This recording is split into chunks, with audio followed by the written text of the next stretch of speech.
Ruin has found you at last. My protege, my friend. Our calculations were correct. The ephemeral equation is unbalanced. The Earth spins on a strange and terrifying new axis. And everywhere, unbridled consequence. The world is a wasteland of failures past. And yet, you must ride out into it, unafraid.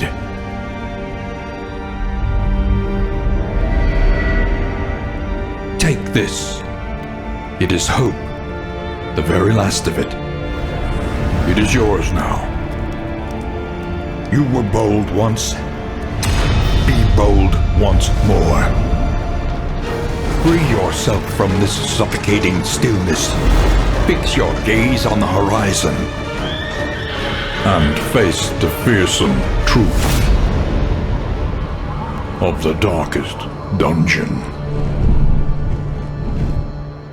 Hey guys, I'm FTA Reaper, and this is The Darkest Dungeon 2, one of the most anticipated games, for me, at least personally, for over probably the last 4 or 5 years since the first one came out.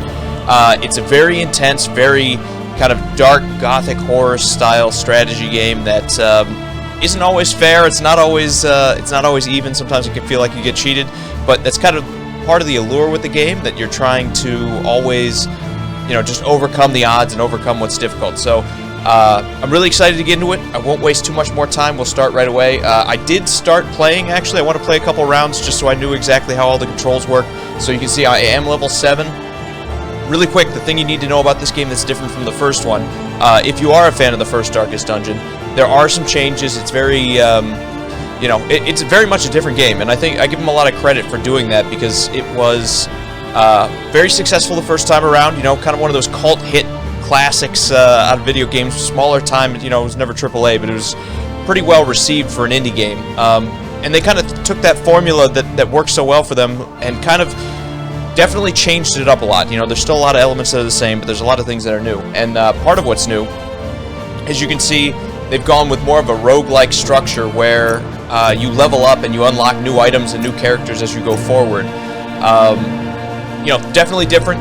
So we'll see how that goes. We'll talk more about that as we start, but for now, let's get right into it. This is The Darkest Dungeon 2. Learn from each attempt. Deepen your understanding. And I would have started... Victory will come. I would have started a new playthrough, except it's almost impossible to delete your cloud save, so I haven't been able to do that. Hopefully they add that here coming up. Obviously the game's still in early access, so... unfortunately, I've only played 2 runs, and I'm already level 7, so hopefully you won't have missed too much content with that, and I'll try to find it and patch it together. Denial long enough. So of those first 5, it looks like they're going to go with the 5 stages of grief. A beacon for the broken and the battered. With the first one being denial, I guess it's going to change the chapters and probably the difficulty of it as well. And then after you select that, which obviously we only have the first one unlocked because we haven't beaten the campaign yet, you come to the crossroads and you get to pick of your character, pick your 4 starting characters. Now, unlike the other Darkest Dungeon where you had a huge roster of characters that were all kind of the same template, like you can see down below, and you could have multiple of the same, they went for more of a character-driven story with this. Like you can see, Dismas was the highwayman that you started with in the first Darkest Dungeon, but now instead of having multiple highwaymen, it's just Dismas that you have. So I kind of like the change, and let's see, for our composition, I think for this first one we're going to go with the Plague Doctor. Stains the surgeon's hands. She has very interesting damage over time, and as well as healing abilities in this one. She had the damage over time in the first one, but she didn't really have as good healing abilities. So, at least this early in the campaign, until we unlock the Occultist, she's probably going to be in most of our groups, just for the fact that she can heal the team. Now, second, we're going to go with Dismas, and we're going to put him in the second spot. Harried, a fugitive seeking to outpace the past. Actually, we're going to use Dismas third, and we're going to use this new character who I've never actually used. We're actually going to learn together. Save a burning will to survive. Which is the Runaway here. Apparently, it is a character that mostly focuses on the new damage over time type, which is fire. And then for our frontline character, we're gonna go with the man-at-arms. I feel like we need a tank with this one. Tried. More devastating than the horrors of 100 campaigns. Now, the man-at-arms is really good at soaking up damage and just having a lot of health compared to a lot of the other characters in this.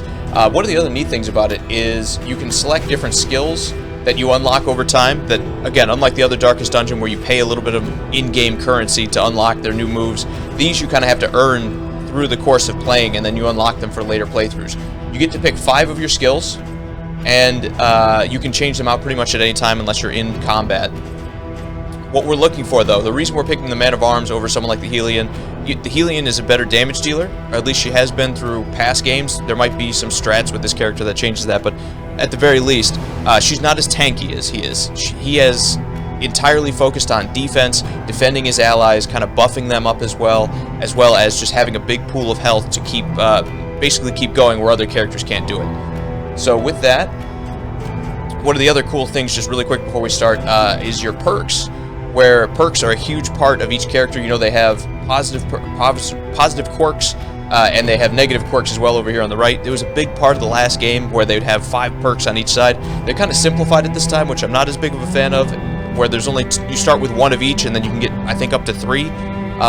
But it's interesting that they change each time, and you can actually kind of select through your run. You know, you might see a character that has a bad quirk and decide, oh, well, this time I won't take them. But we're not going to dig that deep, at least in this run through. We're just going to play, and you can change their name just randomly if you want to. But with that set up, we will start rolling.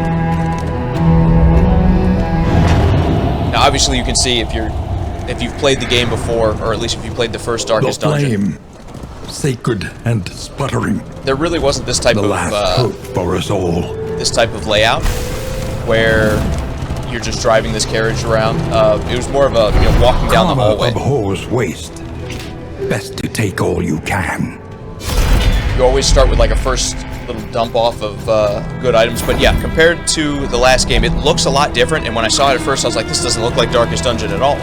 But Darkest Dungeon, you just had that side scroll through a bunch of became something of a delight. A bunch of empty hallways. We'd abscond to a but quiet table. Now it's basically the same thing, that just changed the perspective where you're riding behind instead of walking beside the characters.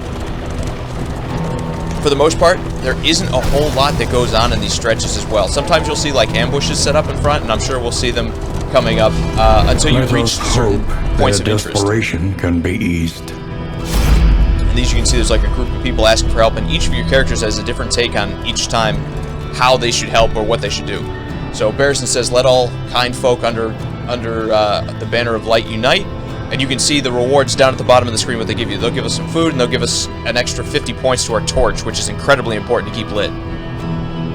This character says, and you can see like there's a little bit of aura around them, showing that they kind of agree with each other. Wealth is worthless without purpose. And when they agree with each other, you can see like positive gains in their affection with each other. That's managing the relationships between the characters is a big part of this game, and even more probably important than keeping your health up is keeping the stress off of them and keeping them all working together, because things spiral really quickly when they don't go your way. And you can see there are some dead times in these the point of no return trips down the middle welcomes you of the road, but once in a while you'll get certain ambushes and everything come up. I haven't really noticed a whole lot of them in the valley, but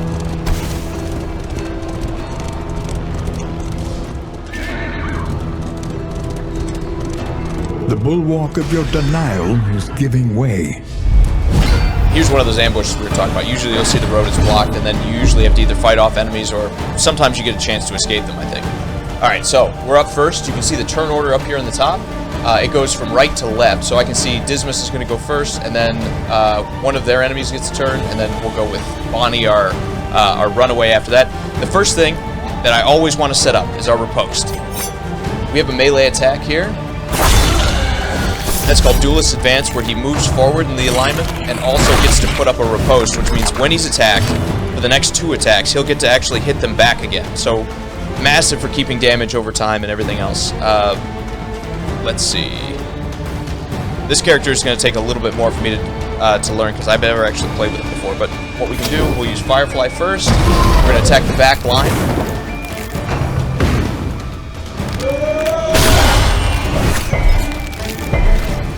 And usually the back line is the group that tends to hit harder and tends to do more stress damage to your characters, which, again, that's the bar you see underneath. We're really going to focus on trying to keep the stress down as we go forward here. And again, it's all about order.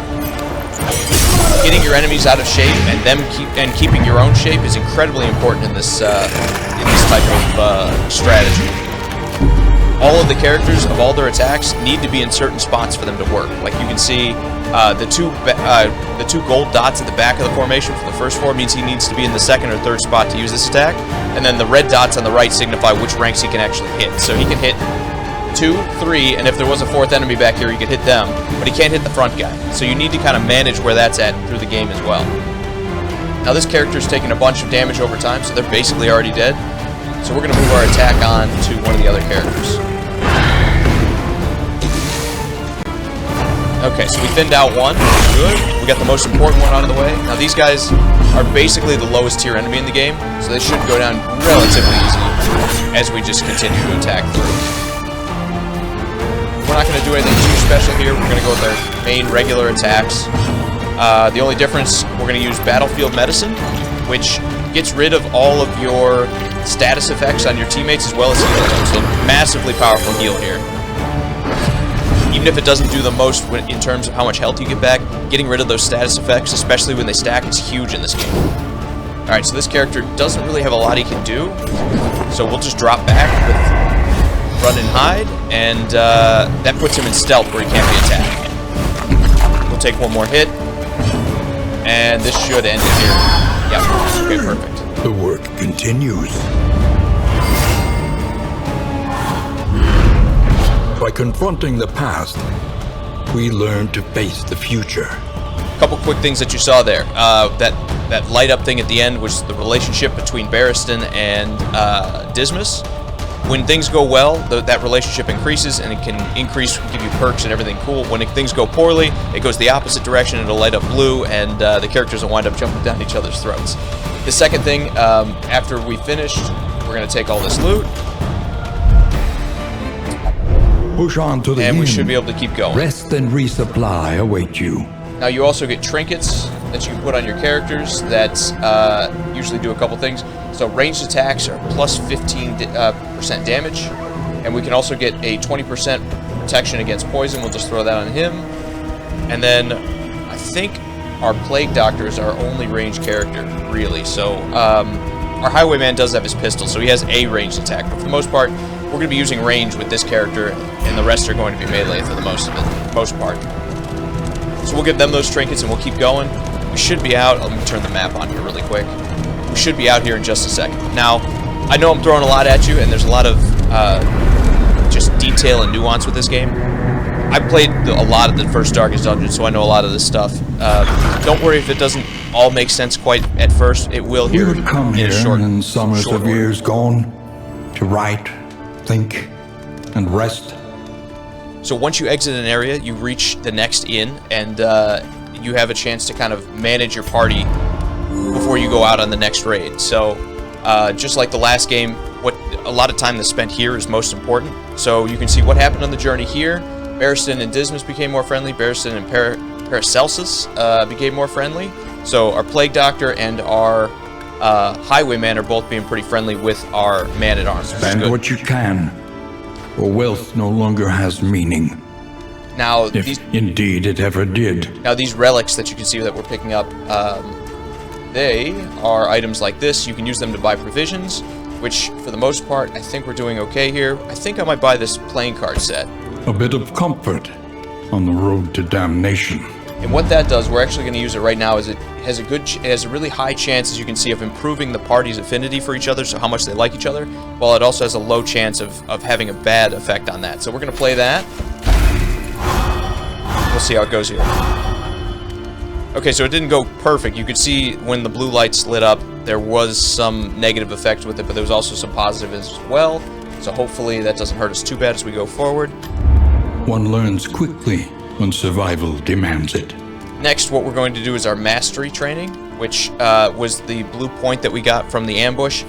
These mastery points are used to upgrade your attacks. Now, they only upgrade once, and it's important to pick which one you're going to get, because you only get to pick so many of them throughout the entire campaign, and if you pick the wrong ones, you can be in trouble going forward. So, with that, I think what we're going to start with is our Noxious Blast for our Plague Doctor.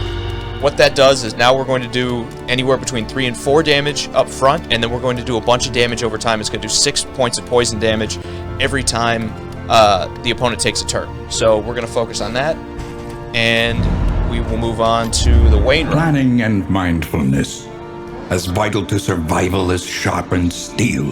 Now the Wainwright is in charge of keeping the carriage upright. This is a new feature for this game, so I'm still kind of learning it myself. But you get upgrades to your Stagecoach, and you have 4 slots that you can pick to upgrade. An improvement.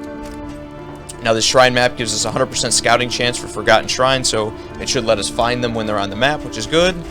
And then finally, we pick which area we're going to go to. Now 2 of them have, they all have different enemies, but 2 of them give you rewards if you complete what they ask you to do, which this is clearing out a layer, which is the most difficult of them, I think. This one gives you 2 mastery points, and this one gives you an extra 250 experience. That levels up your profile and lets you unlock more stuff. So we're going to do the mastery points. And tents. That's going to help us the most in the short term. The front lines of a war that was never fought. And we'll push on. Like I said, there's a lot coming at you. One thing I will say is they definitely simplified this game from the first one to the second one, and we'll talk about how they've done that and what I think about it as it comes up. But first, war. We will move into the tangle here. Only resignation. And you can see we're coming to the first fork in the road here. We have to pick. There's 2 mystery areas as well as an academic study. We're going to go to the academic study, and your characters will actually ask to do things. Of our regrettable research. Now, if you listen to them, you can actually lower their stress by 1 point usually, and if you don't listen to them, usually they pick up stress. Sometimes they kind of argue with each other, and they don't always pick which, they don't always agree on which is the best way to go. So it makes for some interesting choices to go. This time, we're going to go with the one we know, and we're going to go for this academic study to see if we can get a good power-up to start.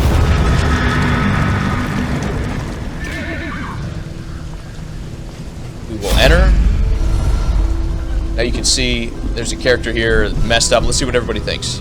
Barrison says, God's the smell. He just wants to leave. You can see that down at the bottom right over here. Dismas says, you never know, meaning we can pick up a quirk, which is what that face mask is, whether it's positive or negative, we're not sure because it's in white. The stress might go up or down. We do lose 10 torch, which is a very important part of the game. You want to keep your torch lit to keep your characters, get all the positive bonuses in your favor and not mess with your negatives.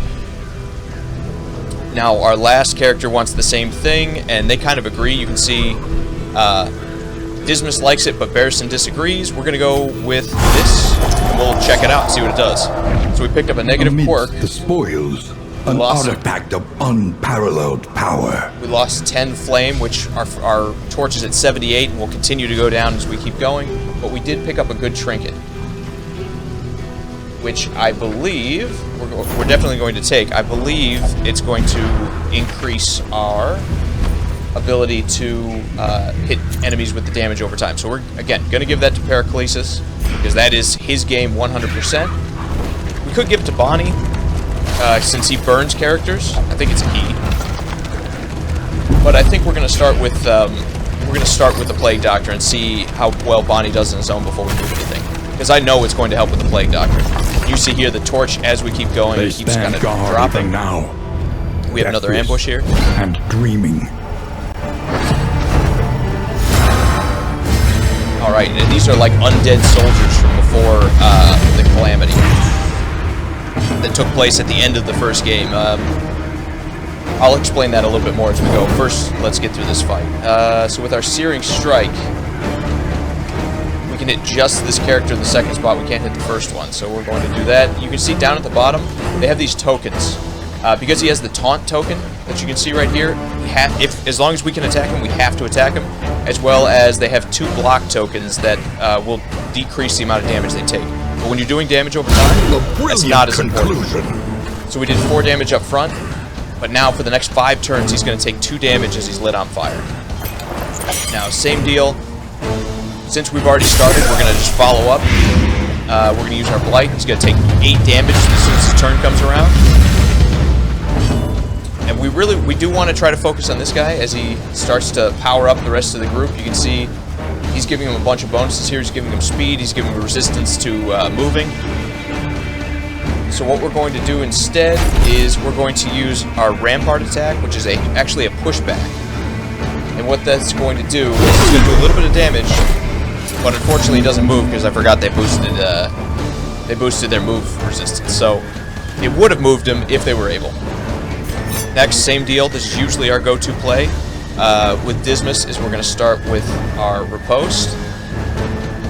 Let's see. We're at 8 damage. How much health does he have left? He still has 11, so we're going to hit him. Try to kill him. 3 should get us exactly where we need to. He should die when his turn comes up. Okay, so he took some damage, and I guess it lets him use more powerful skills against us by using that.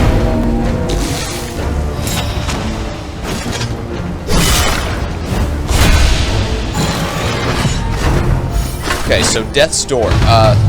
Some powerful enemies, and all of your characters, whenever they drop to 0 HP, instead of just dying outright, they fall on what's called Death's Door, which each character has a chance that the next time they take damage, they can die, but you also have a chance to resist it. So what we're going to do first is we're going to try to take this character off the board by hitting him here, especially because he has his taunt up again. We have no choice but to attack. Okay, 1 down, which is good, and he leaves a body behind, which is what this gravestone is. You can attack it to clear it out of the way, but for the most part, usually you want to try to avoid doing that because it's going to waste some of your time. Now, we could poison this guy up here, but instead what we're going to do is we're going to use Blinding Gas. And that's going to hit these back 2 characters. And it gives them a chance to miss their next attack when it comes up. Alright, we'll throw a Firebomb back here, which does a little bit of damage and also starts his burn. And you can see that's our Riposte, and that's just how powerful that is. Every time they attack Dismas, as long as you have your Riposte up, he's going to get to attack back. It's basically free turns. And then next, we're going to go... We'll use a Smash Attack with Barristan again. Just try to lower this. We want to get these 2 back characters off the board as quickly as we can. Especially because I didn't know he could do that. He just summoned another enemy. So we definitely need to get him off the board here. Now, one other thing with ambushes, there is a limited number of rounds that the combat can go before eventually your characters are forced to retreat. So let's see. Instead, what we're going to do... That just removes stealth. We don't really have a good move for him, so we're just going to drop back. He's not a great complement to the rest of the party. Just with Dismas needing to dive forward with his Riposte move, it's kind of throwing him out of sorts. So we're going to have to try to work on that as we keep going.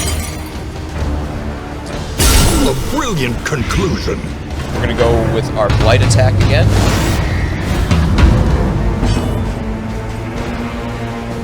And Barristan is going to try to switch these 2 character spots so that we can hopefully take him off the board here soon.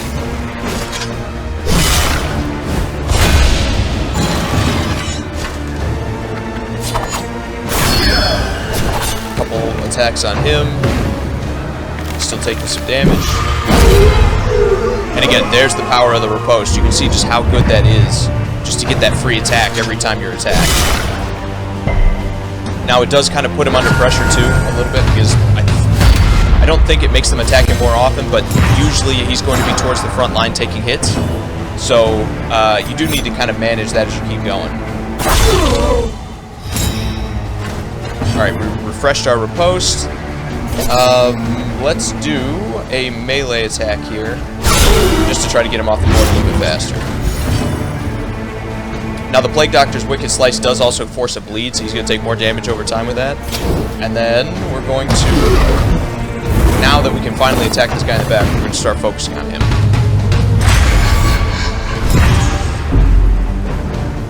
That's actually not a problem. So that taunt is going to force everybody to attack Barristan, which is exactly who we want them to attack. we're going to use our defensive skill. That's going to give him a couple blocks so he takes less damage.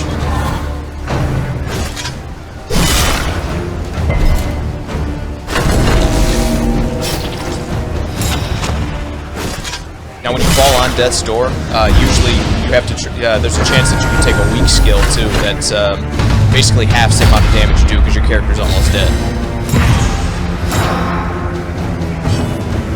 Okay, well, we have to attack him again. And you can see why it's so important to clear out the back line first. With that skill, that he's forcing us to attack who they want us to attack. You can see it's just dragging combat out. And usually that's not good for you. Usually you want to wrap up combat as quick as you can. Cleared with impunity. Alright, so they gave him a buff. We're going to throw some blinding gas here since we're not going to have time to kill them both, since the rounds are basically up. And then we will move our guard just to refresh that. I think we dodged that because I just moved the guard off that guy. Okay. So, you can see we actually didn't pick up much from that because we didn't clean out the rest of them. So, that did hurt us a little bit. I'm going to see... We're going to move Barristan to 3rd. We're going to move Dismas to 2nd, I think. And what that's going to do is Dismas, when he starts, is going to start with his lunge. And that's going to drive him forward to the first spot. Barristan can... Well, actually, Barristan does need to be in that 2nd spot, too. Okay. So we'll have to think about it a little bit more here. Alright, so we have more people on the side of the road asking for help. Dismas says a little help is the least we can offer. It boosts our torch and gives us some food. Barristan kind of agrees. And Periclesius says, I hope we can find purchase. That mud looks viscous. So he could pick up a perk as well as 30 to the torch and some food. We're going to go with that. He picked up a negative Scavenge torch. what you can and be off once more. But we picked up some food, which the next time we stop at an inn, we can use to heal our characters. So we're going to go Barristan 2nd, I think.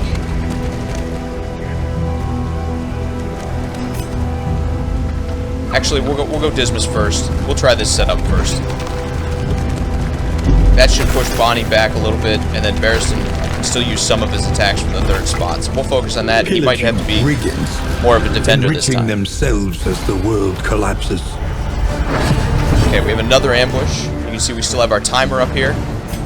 We'll start just like we usually do with our riposte move, our Duelist Advance. Okay, so we're dazed, which basically just pushes you back in the turn order with these two characters. Let's do our Searing Strike here. Actually, we're going to do a smoke screen. Wait, no, it only hits one. It doesn't hit all of them, so we are going to attack. Good critical. And it's going to light him on fire, which is cool. They're going to get to hit us a couple times. The slow suffering begins.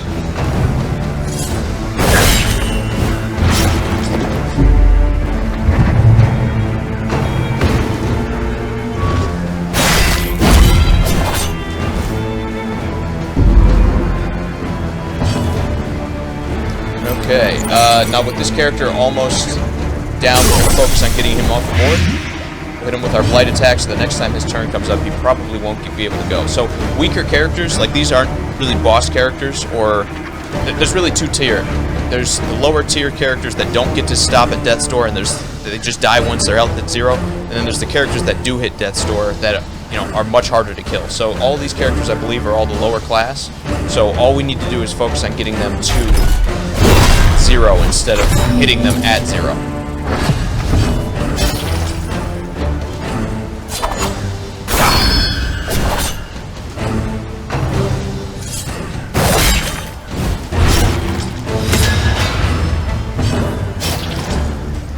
Okay, so with Barristan up front this time, you see we all have bleeds on our characters.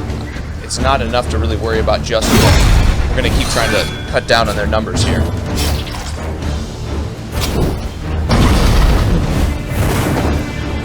So that should take care of actually both of these guys.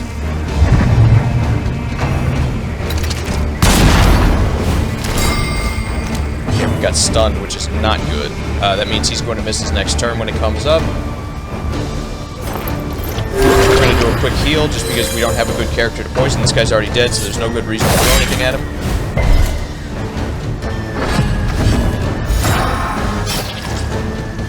Okay, we'll throw another firebomb, and this time we're going to try to hit the back row, try to clear out the guy who seems like he's doing more damage back here. Now, he didn't burn, which is a problem, but we'll deal with it as it comes. Now, what these skulls kind of represent are your character's been marked for a combo. If they're attacked, the opponent can just gain bonuses, basically, just kind of at random. We're going to go with Blinding Gas to mess up their back line. And that just gives them a 50% chance to miss their next attack.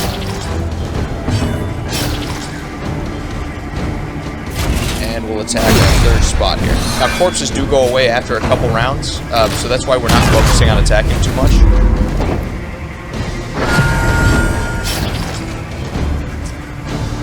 We'll do a Duelist Advance. That should put our riposte back up, yes. And we're actually going to heal again. We're going to focus on healing Dismas just because he doesn't have a ton of health. He's a bit of a glass cannon. Has been tended to. And what that means is he does a lot of damage and he's very good at it, but he doesn't have a lot of health himself.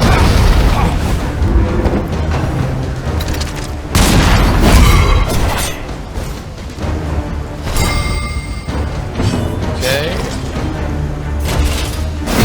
Now we're going to focus on just clearing out some of these corpses so we can bring him in for the attacks. And this is our last round to take him down, so we got to make this one count. Unfortunately, there's not much we can do at the moment for the rest of them, so we're focused on healing with our, there's not much we can do with our Plague Doctor back here. But we can set him on fire, and hopefully this is the attack that's going to get him blown up that he's going to die when his turn pops up. Just barely, but we got there. And it's always good to finish because you get more rewards. No gain is insignificant. So we got more cards, which is good. We can use them when we get back to the inn. And we got some $4, basically, 4 relics, which is the gold currency in this. We're not off to a bad start. It's been okay. Again, our team building probably wasn't as good at the beginning because Bonnie doesn't really seem to match with characters that want to move. He's an okay 3 spot, so I think that's what we're going to do. We're going to focus on his Vile Toss. Okay, so more people asking for help. Barristan says a true hero gives when the coffers are low. Periclitus says he hopes he can find purchase. He wants to try to roll the dice on the perk again. And Periclitus both kind of agrees with Barristan. So it doesn't really matter which one of them we go with. They all kind of agree. We're gonna go with. We'll roll the dice on the quirk one more time. Okay, good. We got a good one. The Wainwright awaits, eager to ply his trade. So we got a Stagecoach Upgrade here in our strong box, which just lets you carry more relics in a single spot, and then we got some food as well. Pretty good pickup. Let's see what our perk does. Because you can see all these perks kind of affect your character. For the most part, the Stiff Knees slows him down, so he won't be going, or slows our Plague Doctor down, so she won't be going as quickly. Scatterbrain says the more stressed out she is, the less likely she is to hit a critical hit, which is pretty bad. And then music is the trigger for deep-seated resentment. I'm not sure what that is, but it might have to do with some of the other skills, like when you unlock the Jester. Now, Second Wind, if your HP is less than 50%, you do 20 plus damage. Actually, not that good for this character because damage over time isn't affected by that. That's just damage right away. And then Master of the Pastures and its advantages probably just has an advantage on some of the on one of the maps. Now we can either do another one of those encounters where we assist people, or we can take the unknown. We'll take the unknown here. Our torch is good. Utility itself. We've done a few of them, so we're going to press on and see what we've got next. And there's a hero shrine here, which is one of the best things that you can come across, and you'll see why here in a second. You unlock a new move for your character, you unlock some of their backstory, and you also get to see, I think it usually gives you a mastery point as well for when you get to the end. So, incredibly powerful. It's really lucky that we came upon that. Good thing we took the risk and went for the unknown. Alright, so let's focus on the gunman first if we can. We're going to throw in fire. That should at least start him burning. The slow suffering begins. We need to move Barristan to the first rank next, but we do have a small counter to that coming up. We'll take aim, since we don't really have a great attack. I could have attacked the guy up front, but we really want to focus on getting that riposte up, so we'll double the damage next time by taking aim. And then we'll do Rampart here, which should knock this character back. It also slows him down. That should finish him off as well. Begins. Yeah, see, he only has 4 hit points left, so he's done.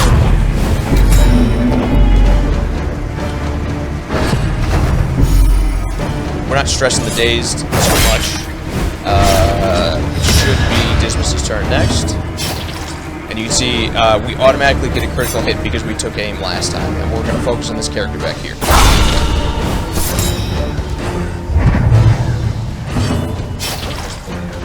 Alright, so with him taking 4 points, we're going to try to get rid of that the next chance we get.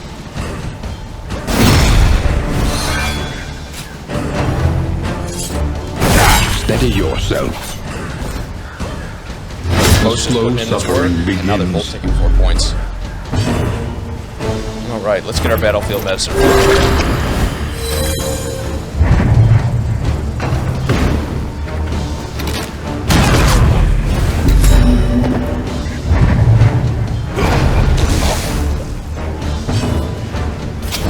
gonna get the back row guy burning again. That takes care of him, he's done. And that should leave us free to focus on the front rows here.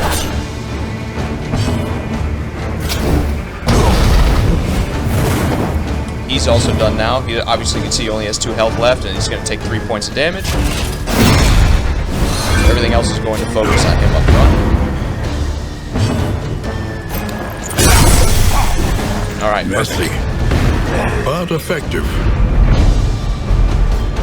One other interesting take is unlike the last game, where if your character was bleeding after a fight, you'd still have to deal with that. All status effects that are in this game go away after a fight. Your characters actually regain health while you're on the road as well. Like you'll see, their health kind of jumps up a little bit as I'm just driving. You see just a couple points every league or whatever it is. So we've reached our Shrine of Reflection. And you get to pick one of the characters where you get to see a little bit more about their backstory. I've already hit a couple of these. Just the gist of it is Dismas was a prisoner and he had a quick escape from prison. Barristan was, kind of seedy, trying to get a promotion in the military. And then our plague doctor, everybody was basically laughing at her for unknown reasons, basically what she was looking for. So let's do Bonnie, because I don't know anything about this character, and I feel like they're a little underpowered right now.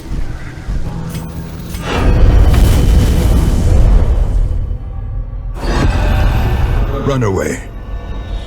Chapter 1. The Pigs of St. Martha's. And you can see they all have like 4 or 5 or 6 spots to their story. Sometimes you actually have to fight. Her pious caretakers had marked her for the last time. Oh, it is Bonnie is a woman, okay. She would escape their cruelty at last. Alright, so these are more like mini games. They are actually like regular battles.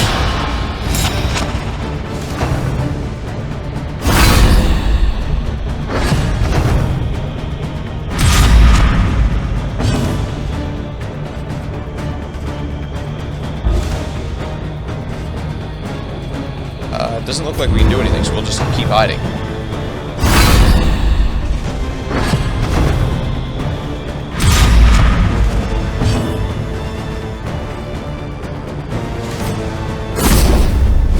I'm guessing we're going to need to try to sneak to the front row here. So what we need to do is just make sure we're not sitting where the character picks. Yeah, so it picked this spot and it picked this spot, so we need to... Oh, I can't move forward.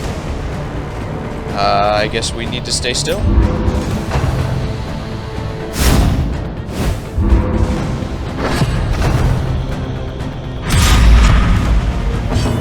Now we should be able to move forward.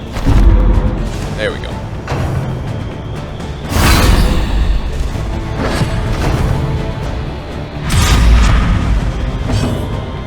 since we can't go anywhere, we'll stay put. If we move forward, obviously she's gonna see us here.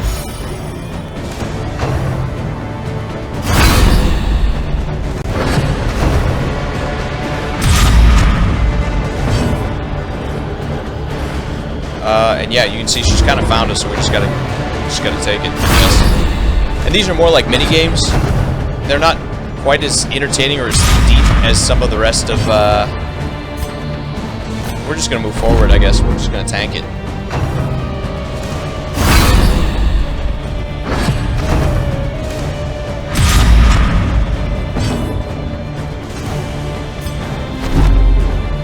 We'll see what happens here.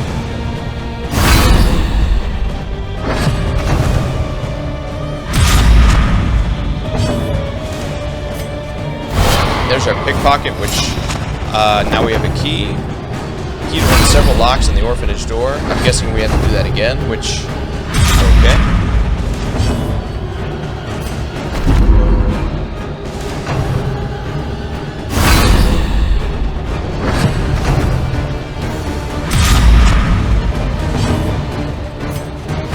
Like she hasn't even really hit us yet. It's really just kind of affecting her stress. So.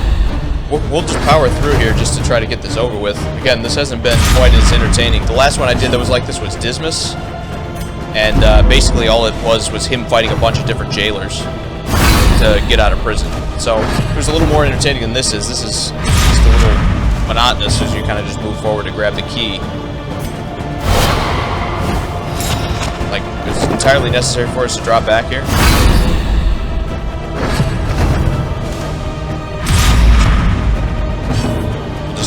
Forward. Maybe if our stress fills up, we fail. So we'll have to keep an eye on that. But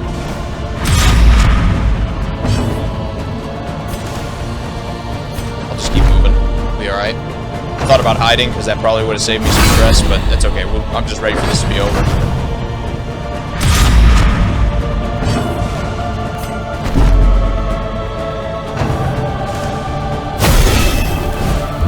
Yeah, see, we took a little bit of damage there, but who cares?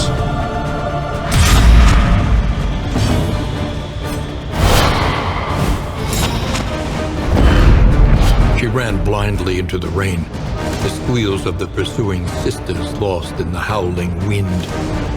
Okay, so you can see we actually got a new attack that we can choose to use if we want to. You can pick 5 of your skills to use at any time. This one, it can be used in any 3 ranks. It does 3 to 6 damage. Has a 5% chance to be a critical. It moves her forward 1, and it also pulls the enemy that you hit forward 1 as well. So we're going to take that. We also got a mastery point. We'll take that, and we're probably going to put that on here. So we'll go to our skills here. Let's see which one are we going to give up. I'm going to give up... I feel like smokescreen's actually pretty good. We're going to give up run and hide, because moving back doesn't necessarily help us that much.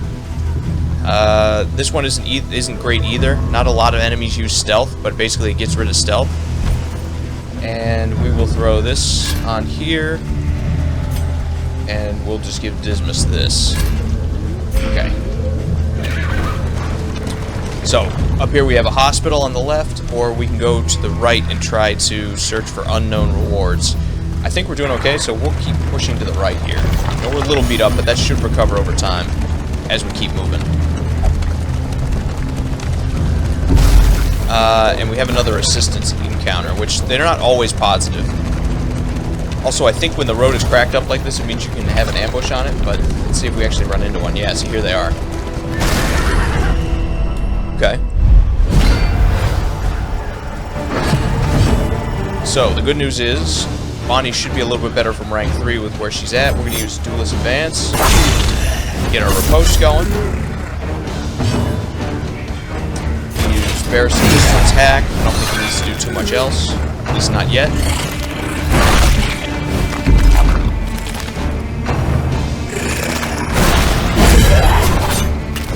You can see our stress is starting to get high, and once the meter fills up, they can take damage. Sometimes it hurts their relationship with the other characters, so you really want to focus on not letting them reach the top of that bar if you can help it. We'll use this.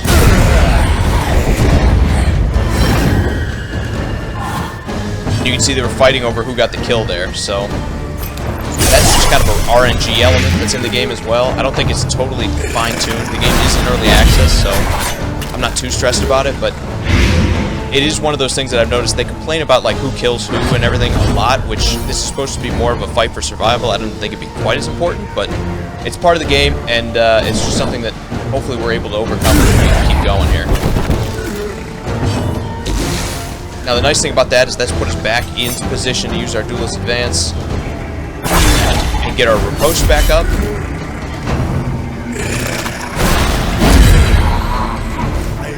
Again, just so powerful with that riposte. In the last game, the Man-at-Arms also had a riposte move, but we haven't unlocked it yet. So if we do find it, we're going to use it. But until then, we'll just stick where we're at with his more of a boost kind of play style.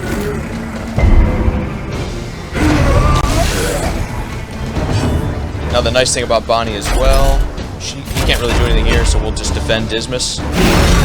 So not only the next time he's attacked, Barristan's attacked instead, but also Barristan's defense is raised, but with this block token here that we just got. Now we're going to use that new move Bonnie just unlocked. It killed him, but even if it didn't, it would have brought him closer. And you can see they're arguing about who should have got the kill, and their relationship's getting worse because of it. Eager to ply his trade. Okay, so we got 4 relics, and we got a coach upgrade, which we have to wait until we get to the inn to apply. Alright, and we should be good to keep going.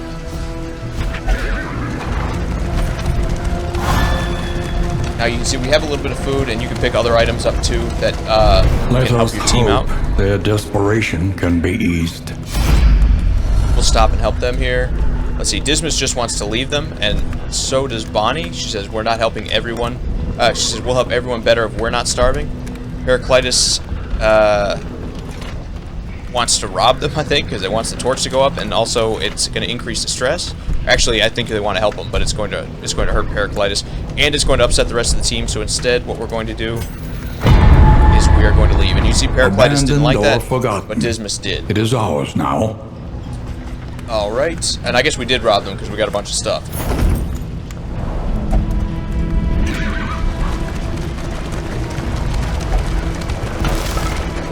We're pushing on. I'll pull up the map here for you. You can also see the next thing on the map is a Watchtower. We're getting closer to the inn. We're about halfway there at this point.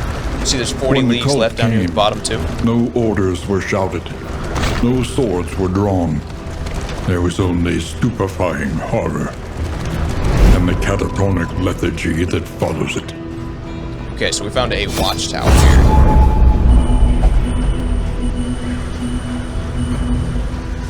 And all that does is kind of reveal what each path does. So we can go to another academic study next, or we can try to do another spot where we help the villagers. We're going to do the academic study, I think. And then after that we have a lair, which is a high risk and high reward kind of fight that's coming up. So we're going to try to do that just to try to get the good rewards that you get if you can actually make it all the way through the lair. You can see Bonnie had a meltdown, which just means her stress got all the way filled up, and it does a bunch of health damage to them and also hurts their reputation with the rest of the group. So we're going to have to be careful here because at the very least we don't have a fight started. But she's pretty close to dead, so we're going to have to keep an eye on her. Another character here. Dismas and Barristan just want to leave. So does Bonnie. Oh, that's it. Everybody just wants to leave. Okay, so we drew pretty much the same.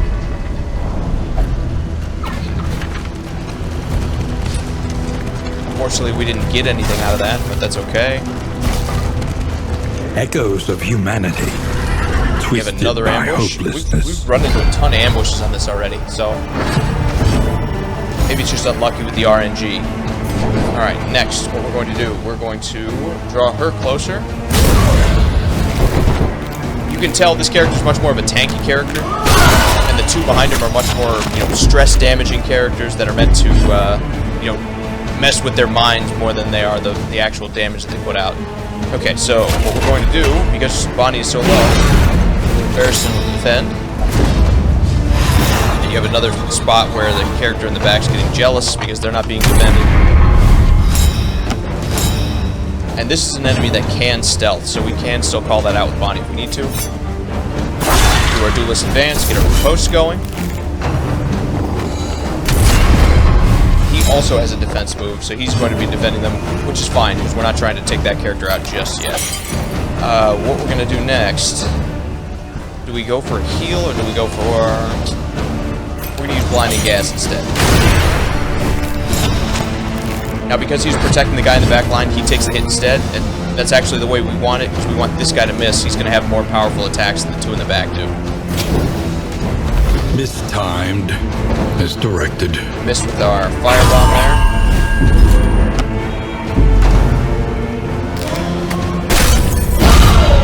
Perfect.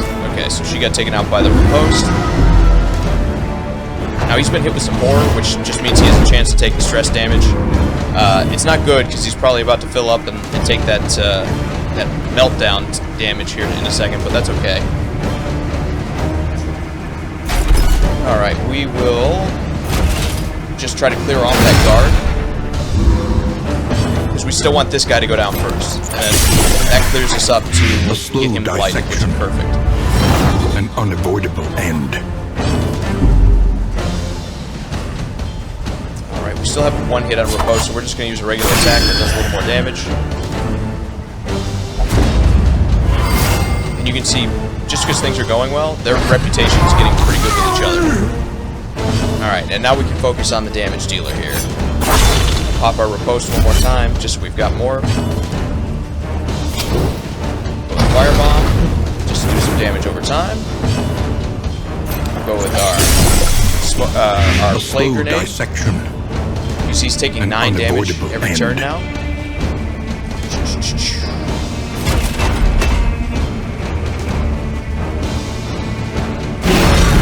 We're just going to renew our guard, just in case. Probably could have attacked there, but we'll do it just in case we get a bad draw on the turn. Order next round. Which we didn't, but that's okay. We're just basically going to let this damage over time do most of the work for us. End. At this point, we're basically just chipping him away. And there's our meltdown. You can see it hurt his reputation with everybody. And because that bar is filled up... Cruelty and callousness have claimed dominion here. Bonnie and Dismas now hate each other. At least for the short term. So let's see how much health does he have. He has 9 health left. When his turn comes up, he's gonna... He's a big enough character, he actually gets Death's Door, I believe. So we're gonna try to get him to 0 so that he dies when his turn comes up. Yeah, see, we've knocked him down to Death's Door, so the next hit can kill him, but it doesn't always. It's kind of a dice roll. An unexpected find. So we got lucky with the damage over time on that one. If that hadn't killed him, he would have got to take his turn anyway. So that's what can make it so complicated, is there's sometimes where you can hit those guys 3 or 4 times where they're at 0 health and they just don't die. The same could be said about your characters as well. It's a really interesting mechanic where you don't just hit 0 and die automatically. And it sets up a bunch of really interesting sort of ideas. Resentment. The slowest and deadliest poison of them all. Now you can see we've already got Bonnie, who's having a bunch of problems with the other characters in the group. There's not really much we can do about it at this point. You can't really use items mid-trip anyway. You have to wait to the end, which is one of the things that I didn't like about this game. I feel like some of the items that we have, we should be able to use while they're just hanging out. Now this is going to be a challenge. Undying, into a dream, and there he must stay. Now layers are actually like multiple fights back to back, but if you can get through them, you get some really good rewards out of it. So we'll take the first one. We only have to clear the first round, and then we'll have the option to leave, but we're going to try to go further if we can. Alright, so we have a couple of archers in the back. I don't know what they do, so we're actually going to focus on them. Usually the back row is in the back and more dangerous for a reason. An unavoidable end. Yeah, see, an 11 hit, that's pretty powerful. And because these characters hate each other, they're going to say stuff that's going to mess with their stress, and it just spirals downward pretty much once it gets in there. Every run I've done, which is 2 before this, pretty much all the characters wound up hating each other, and it just ultimately keeps spiraling. I do think it's a balance issue in the game, but again, with it being an early access, I'm sure it's something that they still have to play with to find and get it where they want it to be.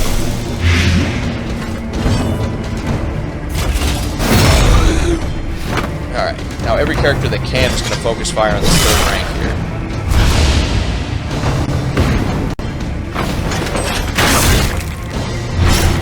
Because they do a lot of damage.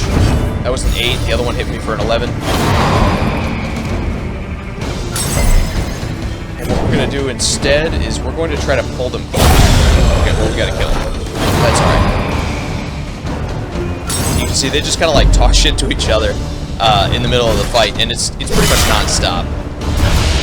Even when things are going really well and you're just kind of like dominating in a fight, though, you don't really get the positives that you get instead of, like, the negatives hit a lot harder than the positives give you, so almost always I find myself in a spot where all my characters are mad at each other, and there's just nothing you can do. Alright, so we're out of range to just do as our regular attack, so instead what we're going to do is push him backwards. Just get the damage over time pumping here. A slow dissection. An unavoidable end. Dismas is actually in some rough sorry, not Dismas. Barristan's in some rough shape here. So we are going to try to heal him next, I think.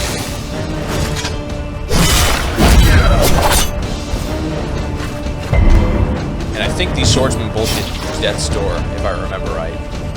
So, we need to be careful here. What we're going to try to do is get them down to 0 before their turn starts.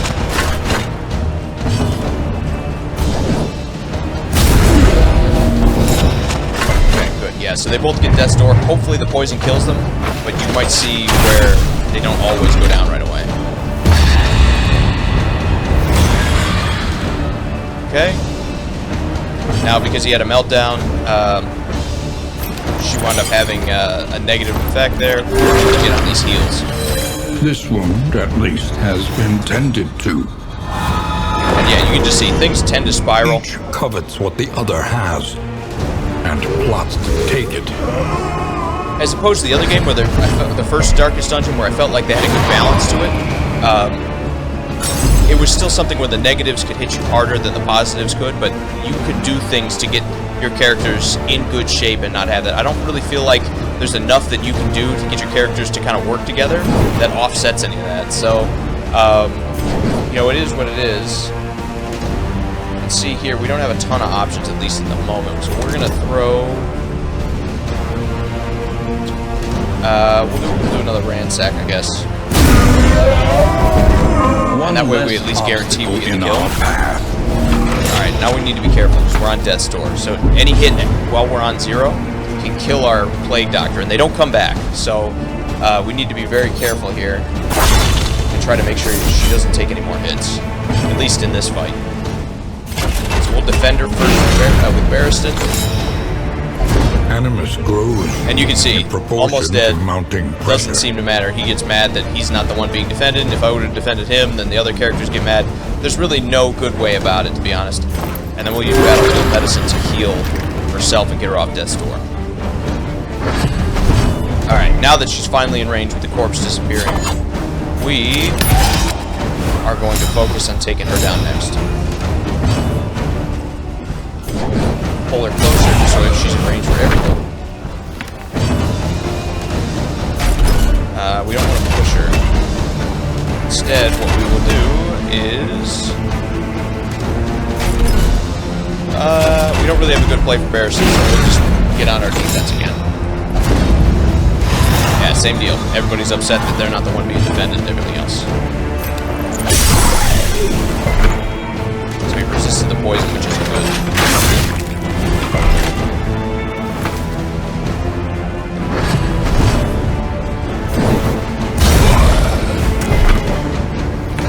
Okay.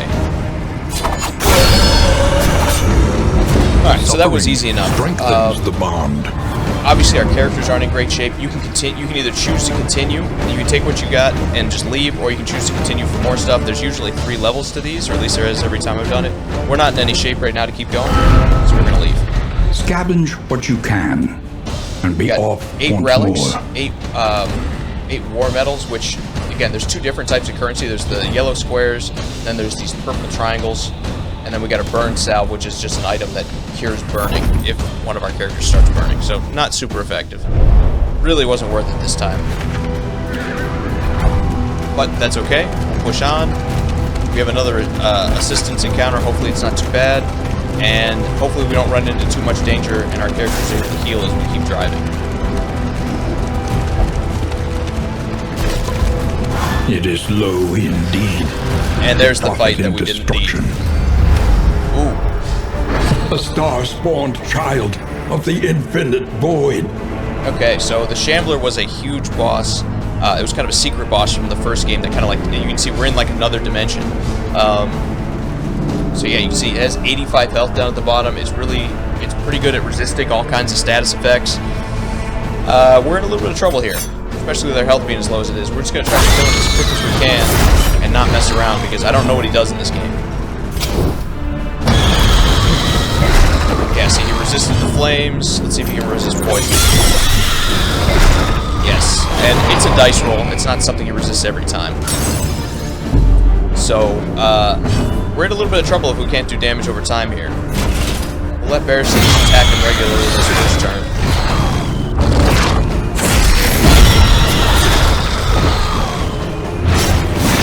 Yeah, he spawns a couple other lesser enemies that, like, the longer the fight goes on, at least in the last game, they would do more damage over time every time they hit you. Not to mention, he just made everybody on the team bleed. This might be the end of the run before we start.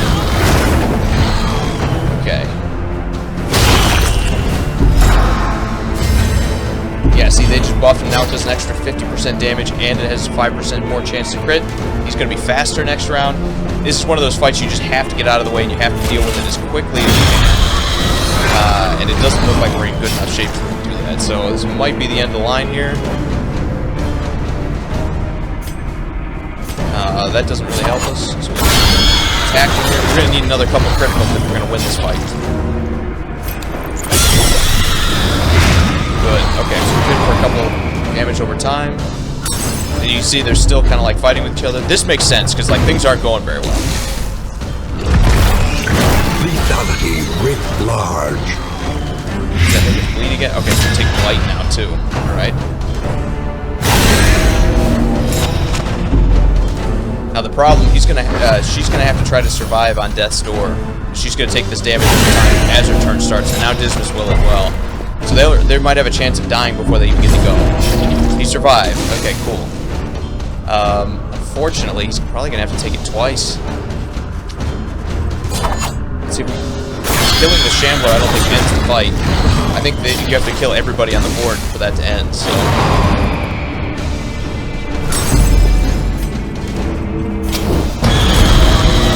It also gets death door apparently. Okay, cool. The DOT killed it. But yeah, see, we gotta finish these guys off. We're still in a lot of trouble here. Okay, so what are we going to do?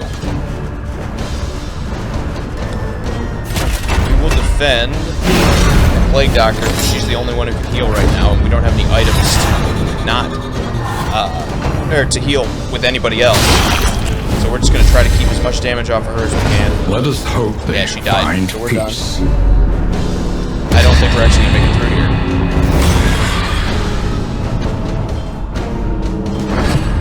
Let us hope they find peace. Yeah, we're not going to do enough damage here. We're pretty dead.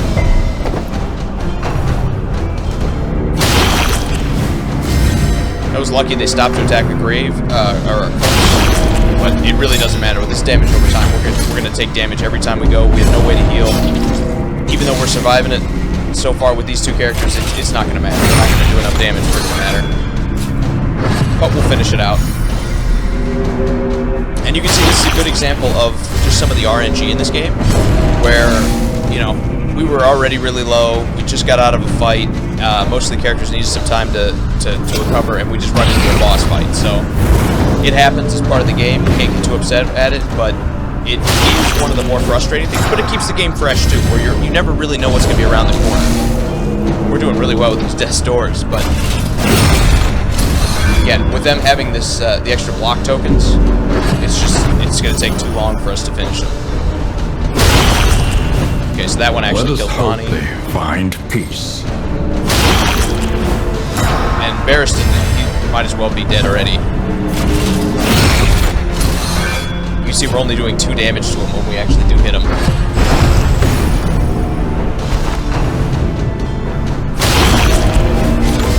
One of the other unique things about Death's Door, it doesn't matter how much damage they even do. As long as you can get them to Death's Door, it's either a kill or it's nothing, basically. So, you see he's doing 15 damage, but it doesn't change the fact that we're on Death's Door. It doesn't have any effect on it.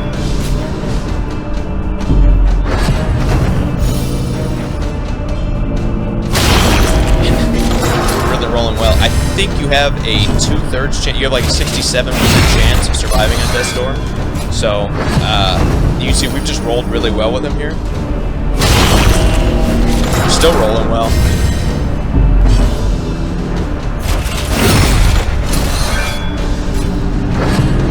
Realistically, these characters are built. You can see every time he attacks, he gives these block tokens, which is having the amount of damage we do to him, which is why this is taking as long as it is. He actually made it out. An inkling of potency still lingers in some of these well-worn relics. Now, there's no reason that should have happened. But if we're able to make it to an end, we actually will be able to resupply with new heroes. I don't think it'll happen. I don't know how that even happened. We really should have lost, but hey, I'm not complaining. We will close our inventory. Oh, we're over encumbered. Okay, so we have more than we can carry. Drop this. Drop this. Drop a little bit of money. Drop this. We'll drop this. Okay. And you can upgrade the Stagecoach to be able to carry more. It's just we have to get to an inn before we're able to do that. And you have to find the right item too. So, see, our torch is totally out here as well. So we're just kind of hanging on as best we can. Barristan is recovering a little bit, but any fight, like, it's meant to be fought with 4 characters. You just riding around with one is going to be over immediately. These folks have kept their honor. Have you? Alright, let's see what Barristan wants to do here. We don't really have a choice. He says we might do more harm than good right now, so we get nothing out of it, but that's okay. Again, no negative effect is basically what we're looking for here. See where we're at on the map, because we gotta be getting close. Yeah, so we have another fight, so it looks like we're not gonna make it to an end. I don't think you can run by the Guardian part of it, but we'll try if we can. Yeah, see, we have to take the first part of it. We're already dead.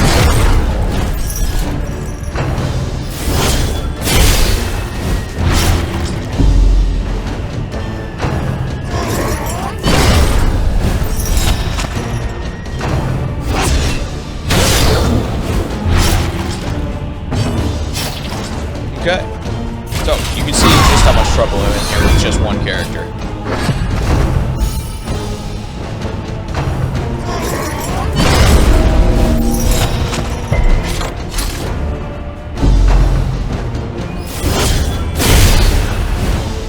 Let us hope they find peace. Not unsurprising. Now you can see. And experience. Twin yardsticks of progress. Now you can see, since we leveled up... Are you shaken? There is so much worse in store. Try not to talk over the narrator here, but... Try and try again. You will break through this gloaming murk. Okay, I think he's done. I think... just one of the things that's different about this game that I don't particularly like is every time you level up, you unlock new items and stuff like that you can get that help you. Your characters... They can start with the different perks and the different attacks and everything.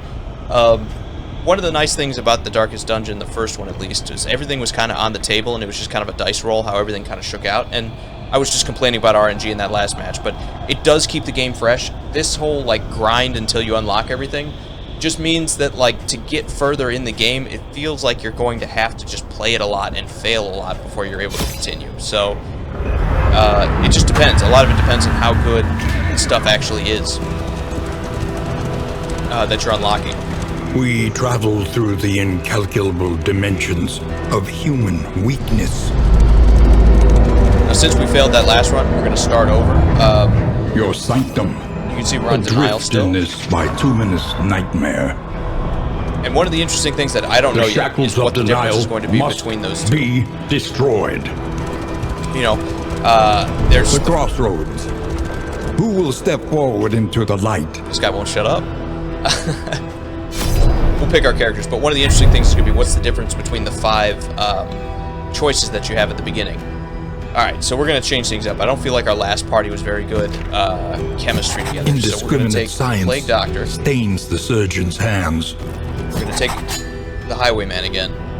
We're going to take the Helion this time up Beneath front. bloodlust and fury, there is emptiness And we're going to and take shame. Barristan as well. And this is going to be much more of a tanky group.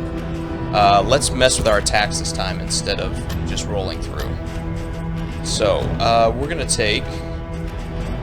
to get rid of our knife this time, and we're going to take Emboldening Vapors instead. And what that does, when instead of just having a regular attack, you get to pick a teammate that, let's say you can't necessarily hit somebody, but they can. You can give them an extra 50% of their damage when you use this attack, and then you can improve it to be better as well. So we'll take that with her. Going over to Dismas. We're going to keep our pistol shot just in case we need to use range. We're going to keep our Duelist Advance. We're going to get rid of this tracking shot because I don't use it very often. It ignores when they have a dodge on, so that's not bad, but it's not great. Instead, we can either take a bleed attack where we do some damage and we force them to bleed, but I think what we're going to take instead is this point blank shot. And that just does massive damage, but you can see by the dots up at the top here, you have to be in the first spot, and you have to shoot the opponent that's in the first spot, so it's very limited in what it can do, but it does 6 to 12 damage to start and has a 10% chance to crit. It's pretty powerful. Now, Barristan, we're going to leave his attacks as they are, because he really only has the 4 good ones up top here. This, if he gets shuffled back to the back, helps him get forward, but it's nothing special. And then Bellow really just kind of like damages you. It gets rid of a riposte if they have it, but then you hurt yourself when you yell by slowing yourself down, so we're not going to worry about it. And finally, our Helion. Again, pretty good damage dealer up front. We're going to keep her regular attack. We're going to keep her Iron Swan, which is really powerful. What it does is when you're in the first spot, you can actually attack rank 4 because she has such a long axe. Only rank 4, but still just as powerful and just as effective as her regular attack, but it lets her attack the 4th row, keeping her for sure. We're keeping that for sure. Now, in the last game, this Barbaric Yop, which is basically her just yelling, was a stun, but this time, all it does is really drop the opponent's stealth when they have it. Not many opponents use stealth, so we're not really going to probably use this. Instead, what I think we're going to use is her bleed out attack, which is just a powerful bleed choice for up front. And this just lets her move forward, and then this is another good bleed for when she gets pushed back. So, good versatility out of this group. We've got 3 guys up front that can basically play in any of the 3 spots. The only thing we don't want is Barristan at 3 too much, but he still has a move that can move him forward. The leaves fall, never to grow again. Okay. So we're back in the valley this time, which is, again, just kind of like the intro to each run. An impressive haul. Put it to good use. Since Boudica is our damage dealer, we're going to give her this trinket that makes her faster, so hopefully she can go before everybody. And then we'll just give our Plague Doctor this other trinket just to give it to somebody.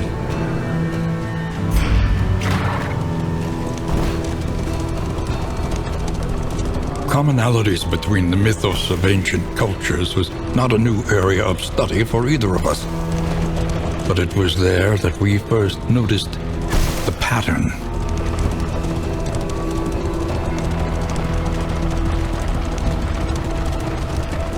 You can see the valley, the first level, doesn't have a whole lot going for it. It's usually just kind of like the first sort of intro to everything where they give you some items like you saw last time. In They this usually world, let you get some stuff. wealth is for the inn. worthless without purpose. But for the most part, it's not. It's meant more to ease you into a run and just get you started. You see, I wish it was shorter. I feel like they could probably cut out a lot of the driving, but it is supposed to feel like your characters are traveling a long way. So You can feel it. it is A what it change is. in the air. Cross the bridge, and then we reach the inn. Again, they could To just attempt cut a lot of and this out. fail is no shameful thing. There's the one ambush as You well. I see, think. even your valley is not immune to the spreading stain. Same as before. Post goes up.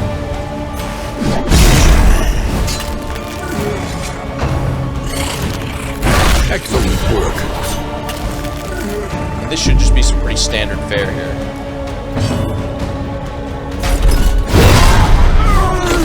A promising development.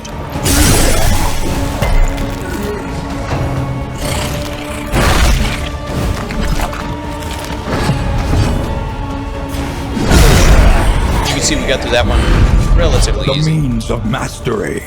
All we really needed to do is focus on our attacks, our regular Are you standard shaken? attacks. There is so much worse in store.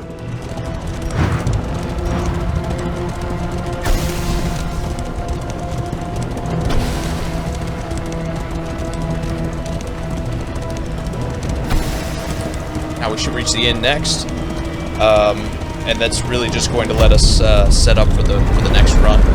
Again, they really could shorten that beginning part. I don't feel like driving, for as long as that you drive. It's a balance. I understand for the storytelling There purposes. are yet places such as this, where a little light still gathers. I understand for storytelling purposes, it's supposed to feel like you're driving a long way. It's supposed to feel like your characters are kind of like, fleeing this world-ending calamity, which, again, if you haven't played the first game, spoilers here, skip ahead about a minute if you don't want to hear this. The end of the first game, your characters basically find out or discover that the world is, like, built on top of, like, some giant monster that's sealed away in the Earth's crust, and you kind of, like, unleash it at the end, and now the whole world is basically falling apart. So the idea is, at least in the last game, you were kind of centralized around a town, and you were building it up, and you were recruiting an army to go fight this horror that lives under the ground. And then obviously things don't go very well, because even though you kind of like stab at its heart and kind of kill it, it ultimately apparently doesn't do anything, and the end of the world still starts. And then now that that's happening, your characters basically just have to try to flee the area, and they haven't said why they're going to this mountain, but they haven't done a good job of expositing why that's happening. But supposedly there's something there that's going to help stop this. Precious relics remind us of a time before the end. Okay, so what we're looking for here is anything that'll heal us, and it doesn't look like there are any here, so we're in a little bit of trouble. What we're going to buy instead is all three of these that boost our torch. Okay, next, let's go to Listen, our trainer. practice, improve. We can pick one skill to get better. So, upping Duelist Advance doesn't help too much. Instead of 2, it gives him 3 of his repose tokens. So, it just gives you a chance to hit everybody. I think what instead we're going to do is we're going to do point-blank shot here. And we're actually going to, with Dismas being in the second spot, when he goes first, he'll jump to the first rank with his Duelist Advance, and then he'll have that pistol that'll back him up when he uses it for the second round. So, that should be pretty powerful. Your coach must be maintained if it is to carry you where you must go. Now we're upgrading with the storage trunk that we started with. All it does is give us a couple extra inventory slots. And you can see, for this one we need to clear out the layer that we had trouble with last time. This one, it says visit at least 3 academic studies. And it gives us a storage group if we get that. So I think we're gonna go to the sprawl instead. Yeah, we'll do this one instead. Another nameless city. Another inferno of mutilation and madness. Now we can reduce stress with this, we can heal, we don't really need any of that.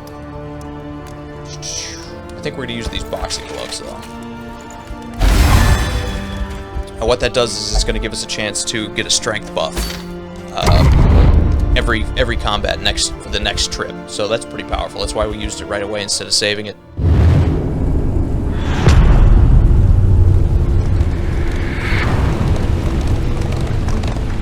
Behold, the great cities of man, ruined and aflame.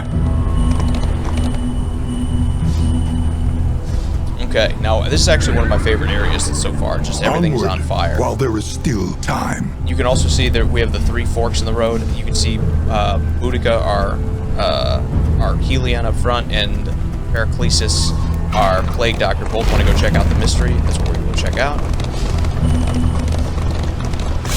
We'll keep going forward and see what exactly the mystery winds up being. Looks like it's a hospital.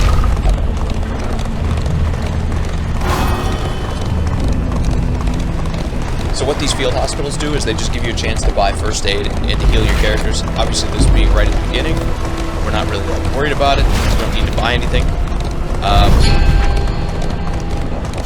You go in, just will look. fight, so that others may flee. You can also work on some of your perks here, which is really good. So let's see. Do we have any good perks here?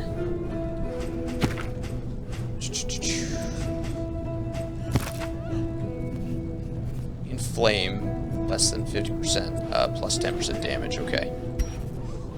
So we don't have the money necessarily to get rid of that. So we have to keep going.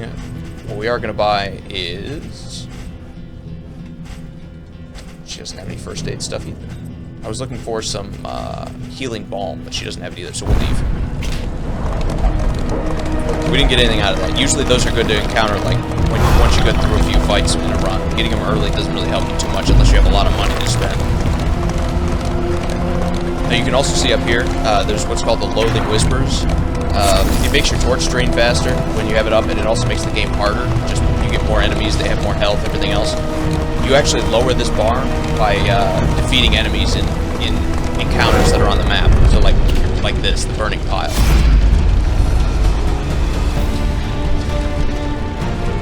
So we have Barristan who wants to fight him head on. We have Periclesis who says, or Paracelsus who says wants to fight him head on as well. Literally everybody wants to fight him head on, so that's what we're gonna do. Now if we win this fight, obviously the game keeps going, but it also lowers the whispers and makes the next spots easier. So it's important to get at least a couple fights in if you can. Alright, so back row is incredibly powerful. I know because I've done it before. These guys will explode if they get to the front row. So we're going to focus on them first. And we're going to start with an Iron Swan to the back.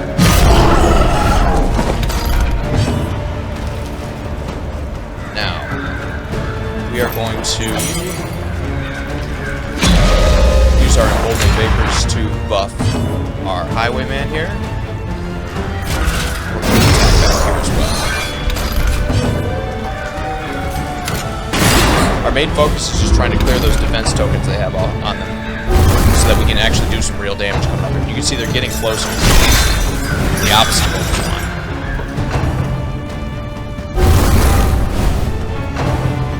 The good news is they're trading spots with each other.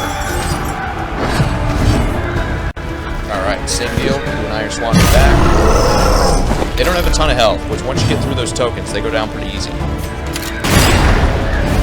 On to the next. You can see, that's usually what should happen. You should have a lot more like positive interactions when things go right. I just don't feel like there's a right balance of the positive and the negative in this game. The slow suffering begins. Okay. So for our next one, we're still kind of out of range, so we're going to use our Emboldening Vapors again. In crisis, button, we can rely only upon each other. Empowered, emboldened. So we need to keep him from getting up front, so what we're going to do is we're going to use our push attack to throw him backwards. That also gets rid of his last block too.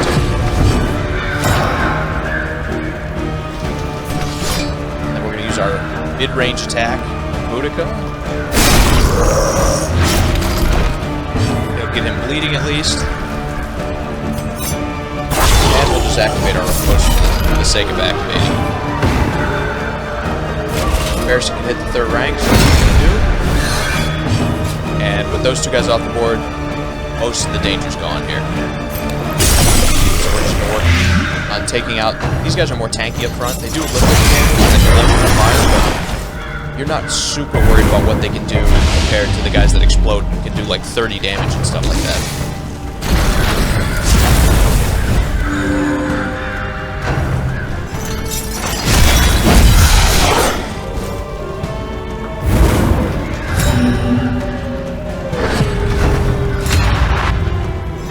You see with the boxing gloves gave some strength boost there.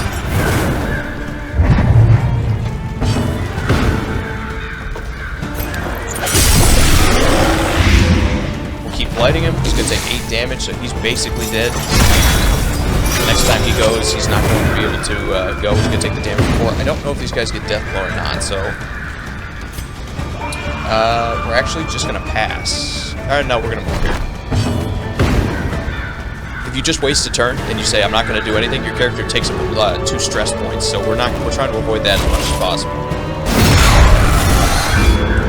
That's a good hit.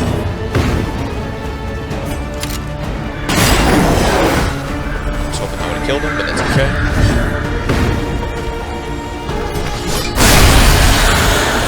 That did. One less obstacle in our path. So finish off there. I would have healed, but we didn't really have the choice to. Just because we were out of position. The spoils, an artifact of unparalleled power. This is a very good token, or very good trinket here. What it does is gives you a 50% chance to get a critical on one of your attacks. So we'll take all of that. This will be very good for keeping fire damage off of us. So let's take a quick second to the loathing festers. Put that on here. We'll give it to Boudica because she's going to be up front, and she doesn't have quite as much health as someone like Barristan does. You can see she's just a little bit more than Dismas. But those two are more damage-dealing characters than Barristan is, so there's kind of like a trade-off. And then we're gonna give this token that gives you the chance to get a critical to Dismas in case we get to use that pistol up front. Also gonna do this, at least for now, and then that way, hopefully, we get Dismas's blank shot involved. A simple choice. At least it should be. Well, everybody wants to go to the battle, so that's what we'll do. I know we're a little beat up, but I think we got at least one more to be okay with. We need to pull up our map here as well.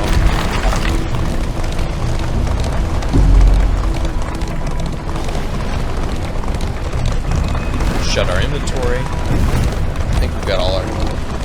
Yeah. We've got all our trinkets on already. To arms. Though it brings no satisfaction. Alright, everybody wants to take them head on again.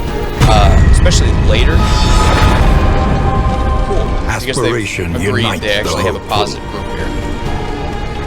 But later into a campaign, the characters will suggest sneak attacking, they'll suggest doing all kinds of other stuff, as opposed to just attacking head on. I guess it starts a little more simple where it just says, you know, most of the characters just want to attack or want to run. Alright, same deal. Do our Duelist Advance here. We'll hit this character, not for any particular reason. These two guys are basically tanky up front.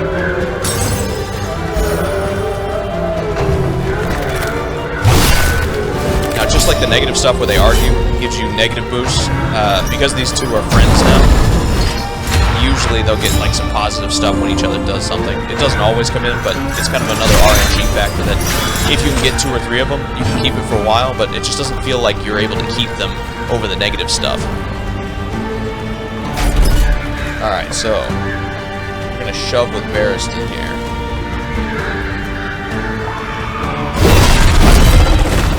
Yikes. Steady yourself.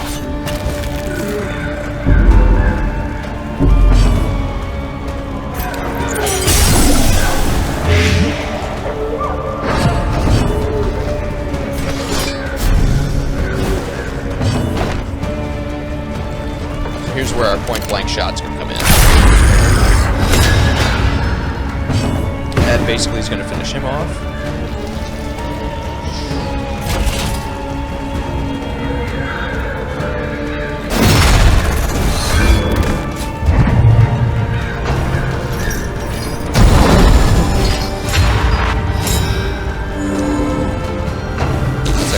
because that heal just kept him alive.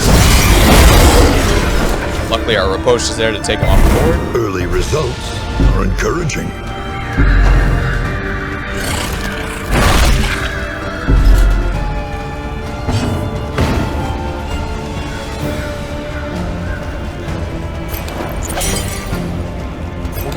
We'll go with blinding gas. We'll try to slow down the accuracy of the back. That's what this token is.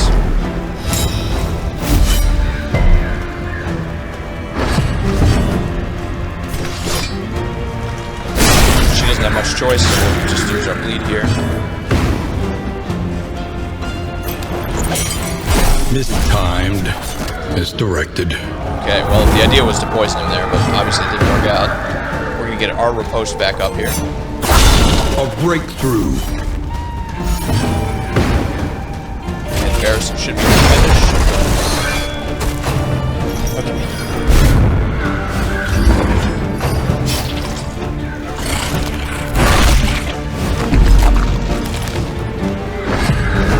If nothing else, one good thing Bonnie Run had was she was able to pull characters towards your heavy hitters up front. We don't really have a lot of characters that can hit the back row very well. We use our point blank shot just because we're here.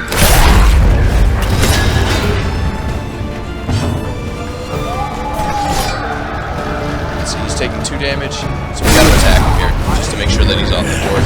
We're just trying to cut down on the number of attacks they get every turn, and then we'll do a heal. A little help impeccably timed.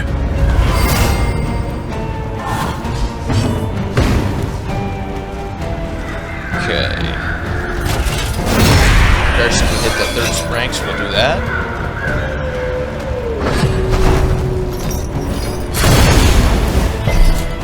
It's a good thing he has as much health as he has, because he is taking a beating this time. Get our bleed going with her.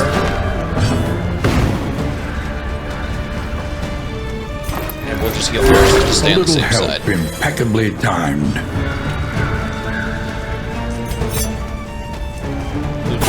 To get a little bit closer. This corpse is about to disappear, I think. And then that way we can point blank shot if we need to.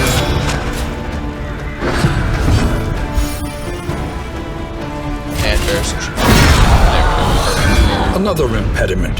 Cleared with impunity. So the mastery point is huge. We've got another fire resistant token, or trinket, which is good for when you're in this sort of area.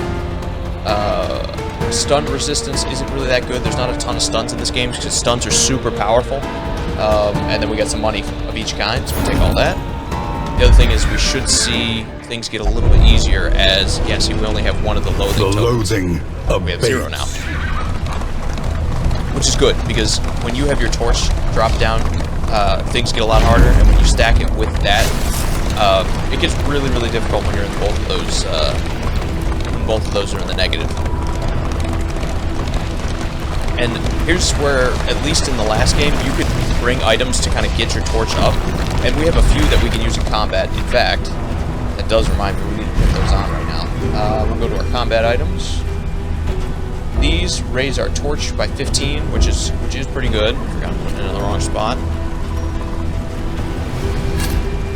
But you can only use them in combat. It doesn't take your turn. Using items doesn't take a turn in this game. But again, only being able to use them in combat doesn't really help you until usually it's when it's too late, when you haven't had a fight in a while. We'll take this just in case we have trouble with corpses. Go to Boudica real quick. She's not carrying anything. We'll take this.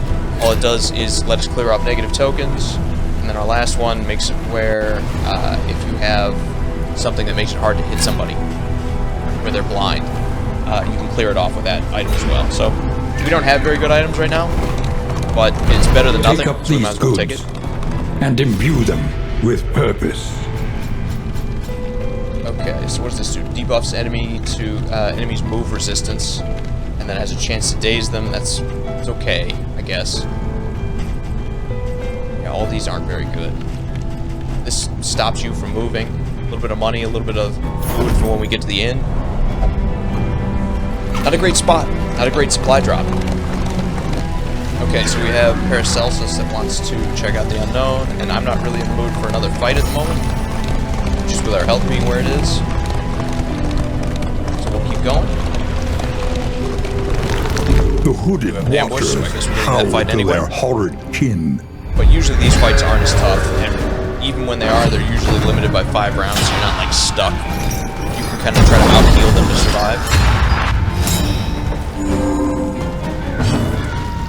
Alright. Now, Barristan back here. We're actually going to use the defense move first. We will defend just because she's more likely to take some hits up front. This is the guy we need to keep an eye on again. We'll start with our Duelist Advance. Post is back.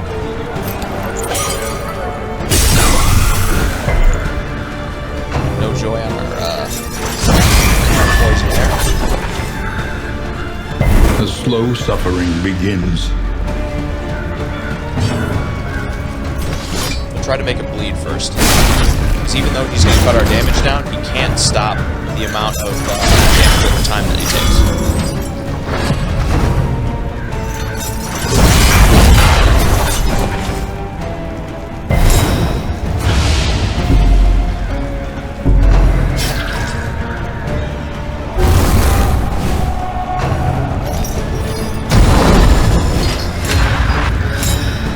He's definitely been buffed. He has a strength bonus that makes him do more damage. He's got a dodge for, in case that's actually not the character I was worried about. So we're going to use Barristan here. Push him back. Which is good. As long as he doesn't reach that front row, he can't explode. So we need to focus on making sure he never gets there. And just go with some poison on the guy who's easier to hit.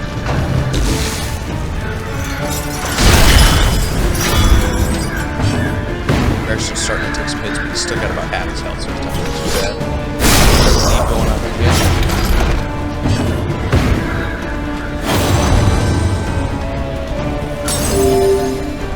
And we'll use our point blank shot.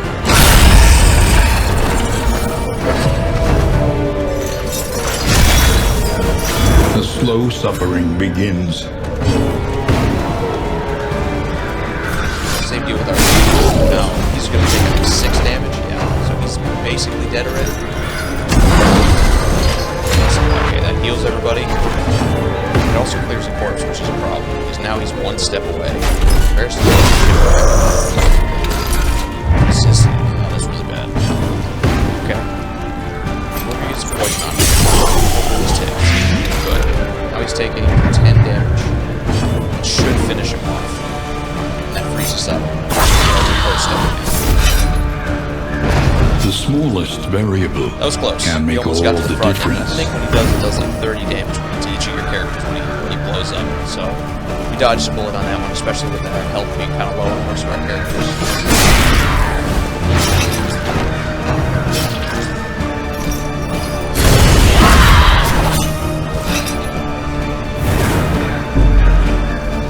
That's okay. We're gonna have to be careful here, but we do have Paracelsus coming up next. So we'll do point blank here. And we'll just miss with it, okay?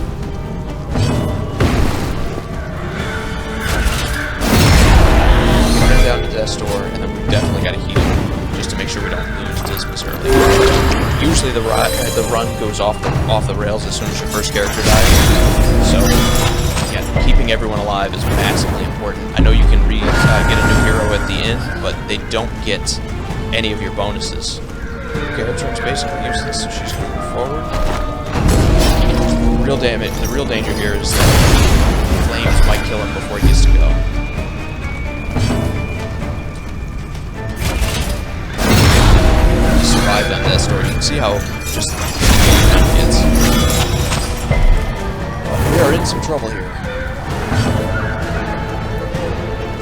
He's got to survive the whole Death's Door. The work No other choice here. continues. Let us hope they find Or peace. bad luck.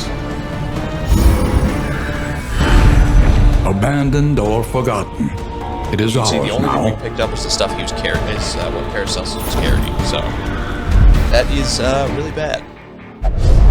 Especially because right now, with the Jester and the Occultist still being locked, that is the only healer that we have active in the game, so another bad ambush as we were coming up, but we'll see if we can kind of play through it. A place of research and inquiry. A monument to a once prestigious career. Okay. Let's see. Two of our characters want to look at it. One of them just wants to leave, but I think we're just going to leave. All it was saying is you can get a glimpse of the future, so I think it's going to reveal the map. To me, not really worth it compared to just the negatives that can stack up with it. So for that, pass.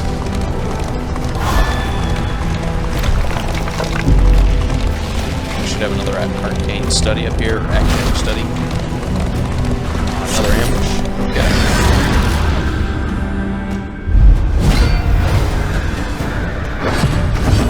This is not too bad, just two guys, so at least we have the numbers advantage. Do our heavy bleed attack, and that's alright. And again, with no plague doctor, there's no way we can heal. You know, there's salves and stuff you can get that are items that can heal you, but we have to use our item first. But yeah, we haven't found any this time, so we're just kind of at the mercy of RNG here, waiting for it to show up. Steady yourself.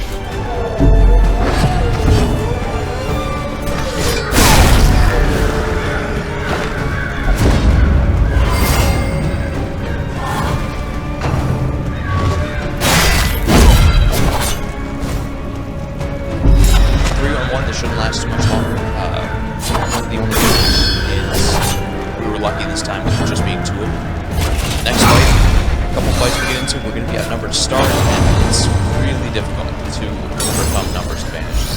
That's why we always try to focus on cleaning one or two of their guys off the board as quick as we can, just so that we get the numbers advantage and well with the numbers advantage. Like a lot of strategy games and a lot of board games, turn economy is just massive in this game.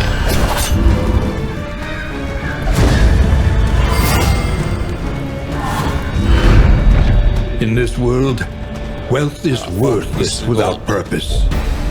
Definitely worth it, but that's alright. It wasn't too hard of a challenge. Hopefully we're able to just push on here without too much struggle. I think the broken pass means that there's an ambush on them.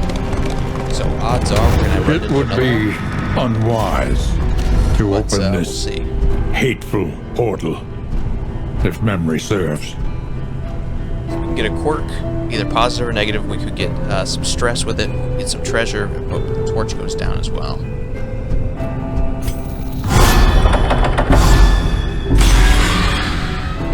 The Wainwright awaits, eager to ply his There's trade. bandages and nets, which should be good if we can actually live long enough to get to the end. Alright, this encounter, which is a fight. Yeah, we're still a long way away from the end. The fanatics feed themselves to the fire, their flesh melting like candle wax. Yeah, see, like, we have food, we just can't use it. What I'm checking for right now is to see if I've just missed us having anything that might actually be healing. But we don't. So, walk into this next ambush, and this is probably where the road ends for us.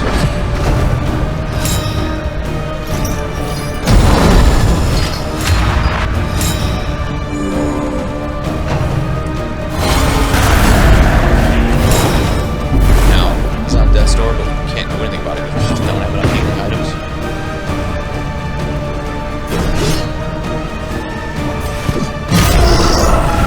Just gonna try to thin out the guy who's gonna explode.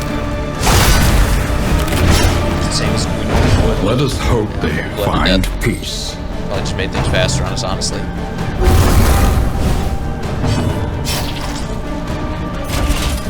A miscalculation, perhaps. Had to attack anyway, but it doesn't matter. Just so you can see, I'm gonna try to let him up to the front row so you can see how devastating this explosion is.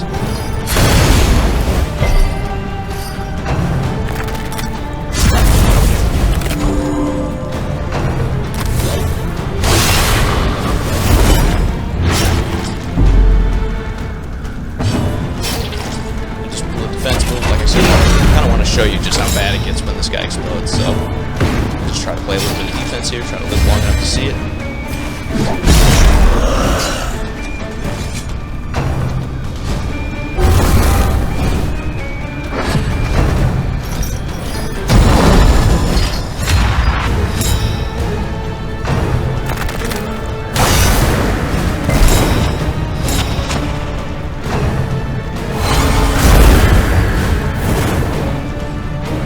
Empowered, emboldened. In crisis, we can rely only upon each other.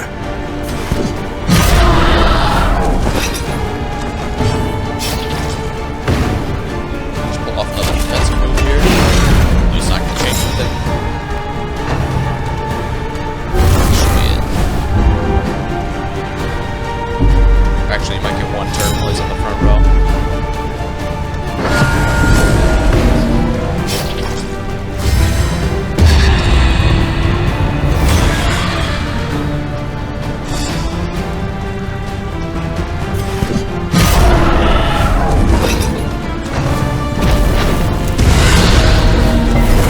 One less Actually, look at obstacle that. in our path. They're just gonna keep melting down, they're gonna keep doing everything. It really doesn't matter because we have no way to heal without the Plague Doctor.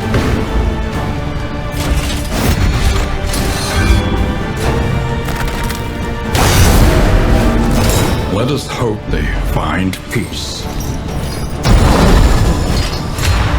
Really just waiting for one of these hits to get through our death's door, and that'll be it. Let us hope they There we go. find peace. So, RNG does play a big, Are you big chunk of it. shaken? You know, There is thinking so about it, I'm much not 100% worse sure in there was a lot we store. could have done that would have been a lot better. We didn't get any healing Do items. not despair. I probably could have been a little There more is aggressive with my nobility heals in early the on. attempt. But it's one of those things, when you take the time to heal, you're never going to out-heal the damage that they're going to put on you anyway. So The you really gotta greatest be careful with horror, it would seem. There's nothing at all. A couple bad runs, just a couple bad RNG spots. The seat of your denial, perched precariously in the murky gloaming. You have cowered in your crumbling denial long enough. The crossroads. Wait by the lantern's light, and welcome what help may come. Okay. So this time, Indiscriminate Obviously, we got one healer. science I have to take her. stains the surgeon's hands. same thing. Actually, we'll mix it up a little bit. Avarice slips unseen into the catacombs of the mind.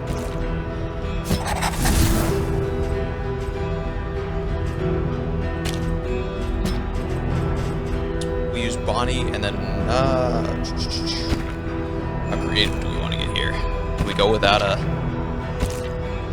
Hunted, harried, a fugitive seeking to outpace the past.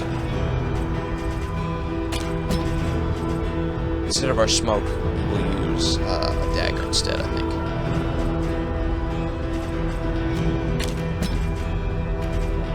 Okay, perfect. Now, I've never run this team before. Obviously, you can see it's a weird set, not a lot of health on the board. We're going to have to be very careful with it. We're going to have to get luckier with our healing items. But we'll give it a try. No real tank up front, but we've got a lot of guys with versatility that can hit most of the first three ranks. I'm worried about what the fourth spot is going to look like. You came here seeking solace. But there's just not a lot of characters that I've unlocked right now that can really hit the Instead. fourth row, at least with the attacks that they have. And that's part of, I think, the way they design the game is to be more along lines of like, oh yeah, hey, when An you've played it for impressive haul. 20 hours and you've Put it to unlocked a good bunch of different use. stuff, it's so much easier because you have the attacks that you need to hit everything and everything else. So, you know, it'll be interesting to see how it goes. We as spent continue. long I don't nights necessarily hate games immersed like in that. crumbling, worm-eaten It's kind volumes. of like a lot of the plumbing forbidden roguelike games secrets are like of that. Stuff like Slay the antiquity. Spire and everything are built around that, like unlocking cards and everything. But there is something about at least last Darkest Dungeon that didn't really have that element to it. It was never like, oh, you need to play to unlock everything. It was all about just, are you going to make the right Look decisions? upon their noble And then you can struggle still kind of get screwed by the RNG. and be but humbled by it. regardless, I don't know that it's necessarily the best setup to do it this way for a game like the Darkest Dungeon. Find. We got a little bit of food. Okay. And the other thing is, like, the food should be usable while you're on the road. The fact that you have to wait until you get to the inn to heal, to use it to heal, doesn't make a lot of sense. I know they want it to be more of a rest, and they want you to be more in danger, but, you know, for a lot of the stuff that can feel stress and everything else, you should have the option to use it on the road. The point of no return welcomes you with open arms. Same deal, it's just At last, too long here in the beginning part respite as well. within reach. The bulwark of your denial is giving way.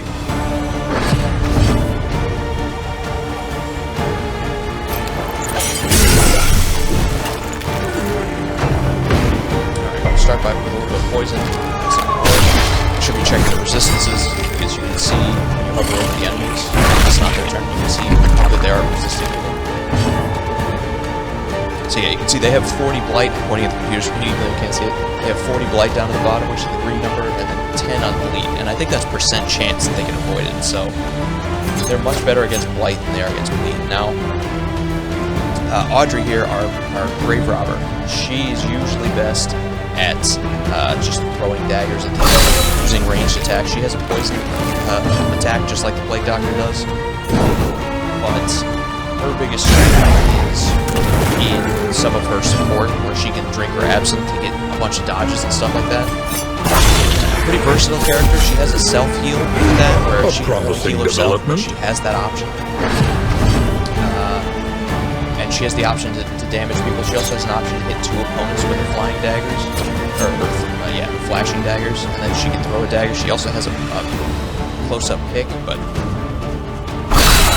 she's kind of one of those versatile characters in this game that's good at a lot of things, just not great at anything. She had high dodge in the last one, which isn't really even a thing in this game.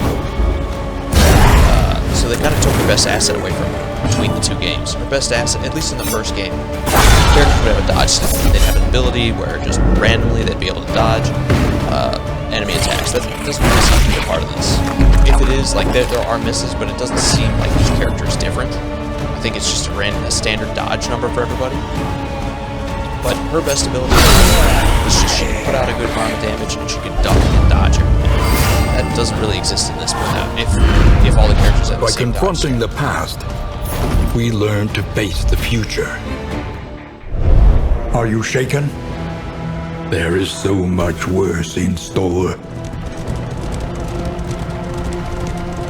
Okay, so finish our leisurely drive through the first part here. That, again, unskippable. That really should be short.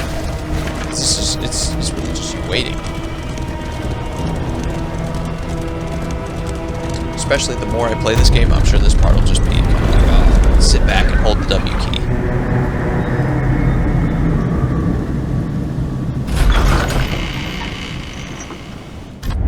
The roaring heart does much for the weary body. Bonnie and Audrey, basically everybody became a little more friendly there. No real surprise. Precious relics remind us of a time before the end.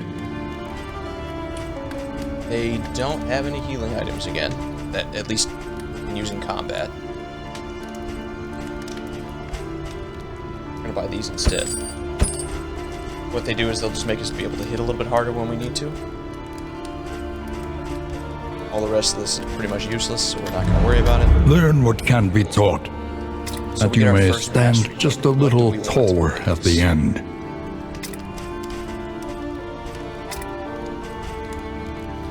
We'll do Duelist Advance. Now, I'm not certain if this is the way to go. The reason we picked it is because it gives us a third riposte hit, and it also gives us the ability to dodge in the first one. You get a 50% chance of dodging, so we'll see if that's the one that comes in. Your coach must be maintained if it is to carry you where you must go.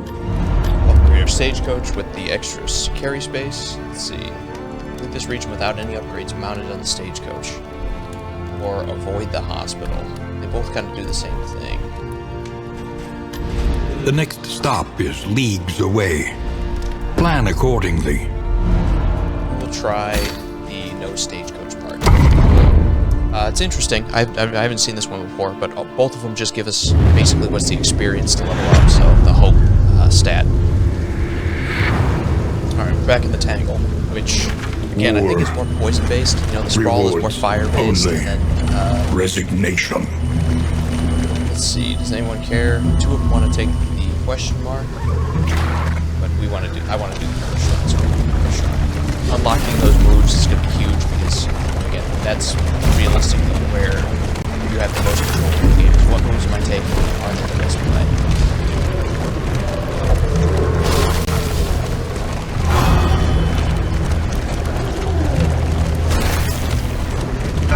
We must understand the past if we are ever to be free of it.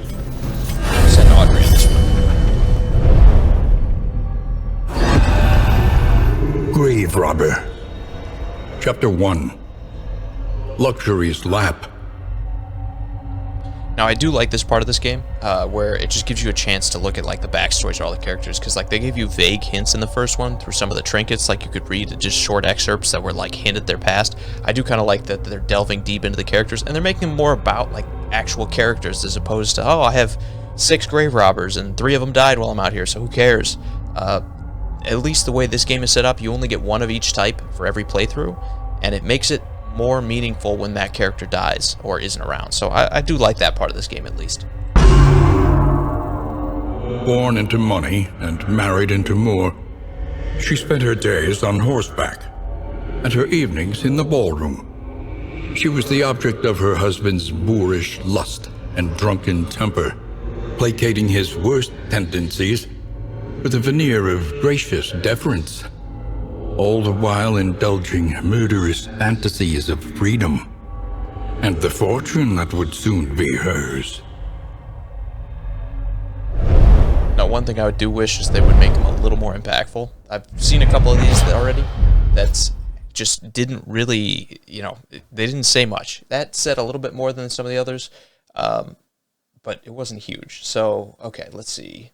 Dead of Night requires target of a corpse. You clear the corpse, and you also heal yourself 33%. So, okay, that's pretty good. Again, another self-heal for her, but nothing major. We'll take the mastery point as well. If we can actually make it to one of these inns, those come in huge, because that's how your characters go from underwhelming to strong enough to actually survive. Very important to get as many of those points as you can as well. So that's not a bad start. Map back up again. We have an assistance encounter next. She's just running into some people outside of the road. And same deal, it seems like we're safe. I think that's what the split road means, is that there's an ambush in the way.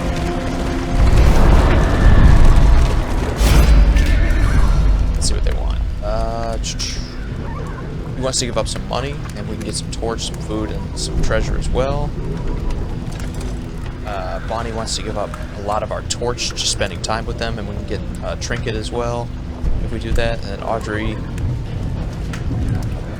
just wants to help out, helps the torch a little bit. So we'll give up the money. I'm not that worried. Everybody wanted to help. Abandoned or forgotten. It is ours now. A bunch of food. Something gets rid of stress. A couple things get rid of stress. Okay. It's not bad, but we're still looking for those curative salves that let you heal in mid-combat. So he wants to... What is that? Is it another resistance encounter?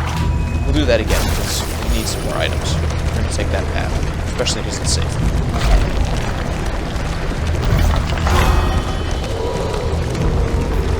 Let's see, going forward, we have combat and then another mystery. So we kind of have sealed what we're already doing by taking this path, but I think we'll be okay. Got our health. I know I've said that twice, but this time I think it's actually true. Right, let's see. Same deal, it's all in what you want to sacrifice. But both of them this time are torches. We're going to just give up a bunch of it. Abandoned or forgotten. It is ours now. Some good healing stuff. The one that heals all negative tokens is good. And then we got some bread, some food for the inn as well. food isn't really that important. It's good to have it when you have it, because it's good to get your guys up at the end, but with them regenerating health while you drive, it's just not quite as important as it could be. Nobody regenerated health in the first game. It was one of those things that you're always kind of worried, like, did I bring enough stuff with me? Is now the right time to use it? And I do kind of miss that aspect of this game, because that was one of the management things that you really didn't take care of. Okay, forgot now. So we could run, and that's going to negatively hurt our reputation with these two characters. We don't have to take this fight, but we do need to cut down on some of these loathing whispers, so I'm going to say we'll take the fight. Right. Which is, you don't always have the opportunity to run. Sometimes you just need to suck it up and say, hey, look, it's time to get out of here. But in this case, we're in pretty good shape. We need to try to focus on getting rid of this loathing instead, so things get a little bit easier. Alright, so these guys, you see they're 30 on Blight and 30 on Bleed, so it's about the same. They are susceptible to burning though, so... Blight.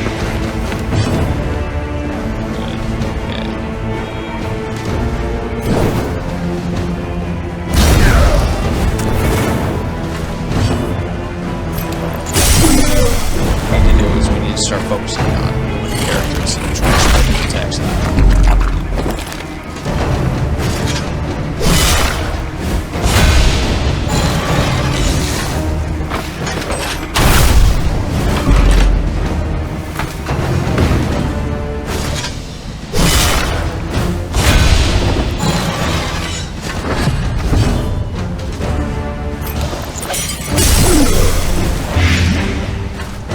Taking 6 damage already. Need to keep hitting him. He's taking 8, so he should. Well, the problem is he has Death's Door, so he won't die when his health hits 0. I don't think we're gonna. Yeah. Well, we might actually be able to kill him before he gets another turn, so we'll focus on that. We'll just throw a dagger at him. Okay.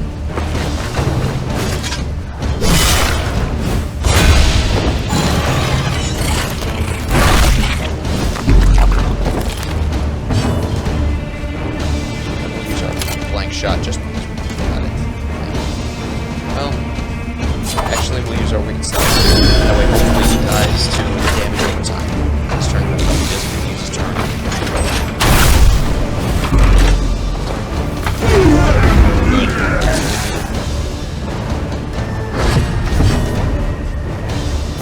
We're gonna try to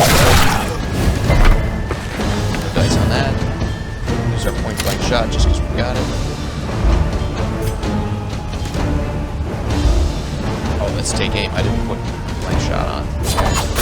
Lethality writ large.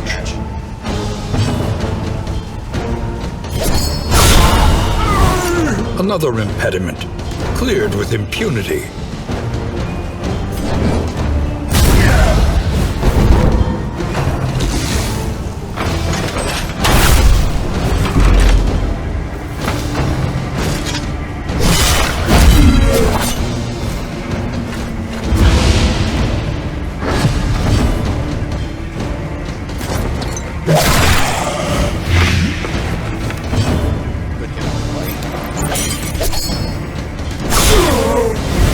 Slow dissection, an unavoidable end. Drop it down to Death's Door with that, which is good.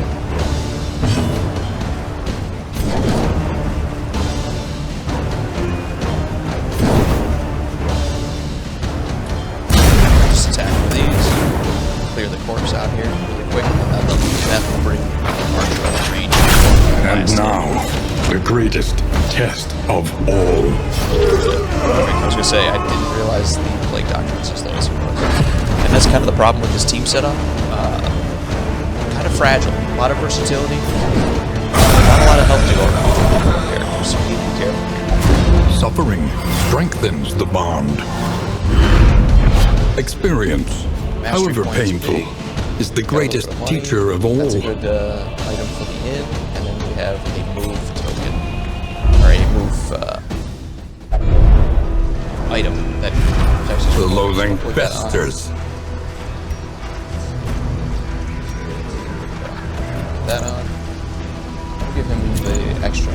health item as well.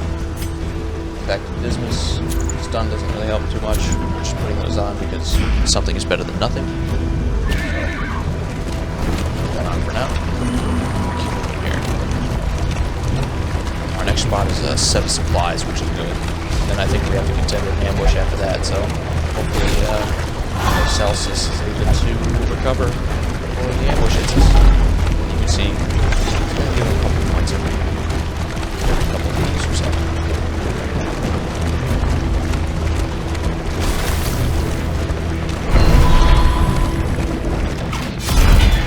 An inkling of potency still lingers in some of these well-worn relics. Same deal. No healing items. Okay. Your coach is laden. You can carry no more. Alright, really quick. Need to toss some things. What's that? Need to put this on. Make some space. Put this on.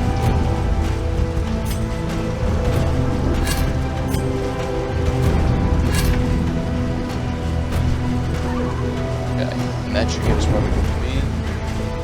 Should be that on too as well. But unfortunately, we don't have a lot of what we're looking for. Just healing items and everything. So we'll take tracking shot off, leg shot on. I think we're just gonna leave Audrey where she yeah, we'll leave Audrey where she is.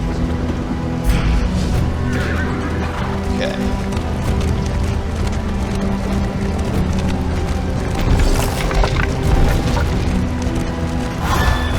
Resigned to the end of things, Here's our they ambush. waited for death. And still they wait. Not too bad. A couple stress damage dealers. We need to try to do that as quick as we can. It's terrible here. A brilliant conclusion. That was a good hit. Almost killed him in one swing.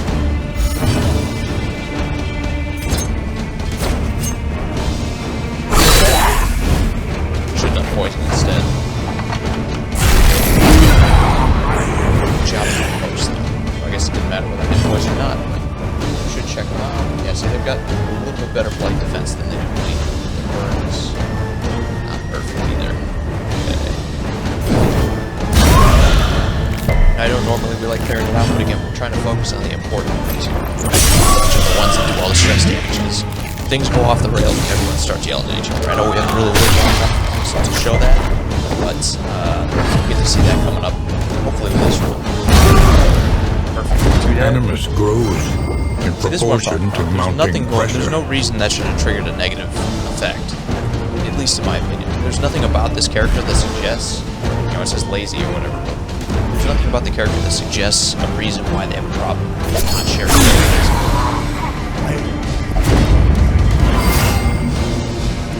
It's all just kind of RNG-ness, where at least in the last one, like, it would be based on a bunch of quirks that your character would do. well-worn relics. Okay, this guy doesn't really work well with everybody, or this guy doesn't like it if he goes to a certain area, or he stresses out when certain things happen. In this, it's just kind of like a roll of the dice in this game.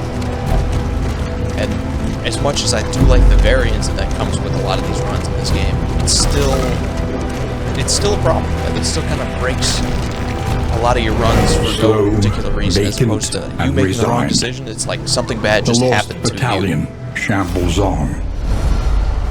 Alright, let's see what everybody thinks here. This,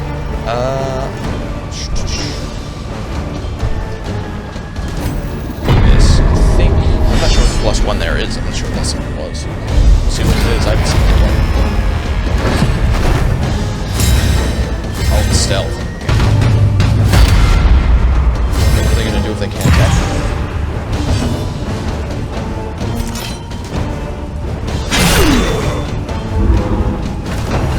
I guess they can attack us now.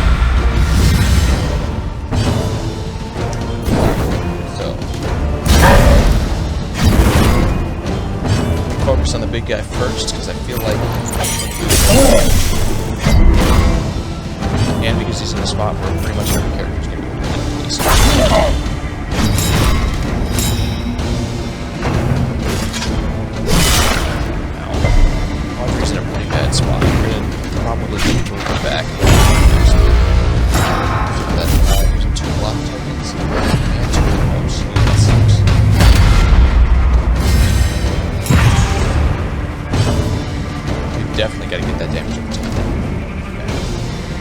Yeah, she can move back too, so that's what she's gonna do.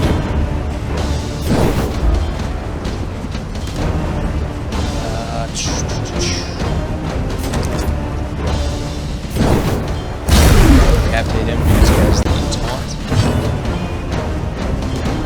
Or point blank shot just mostly got half.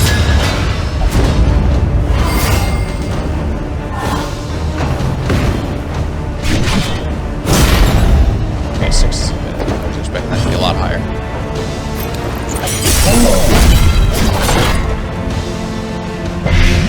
Good, the light stuck.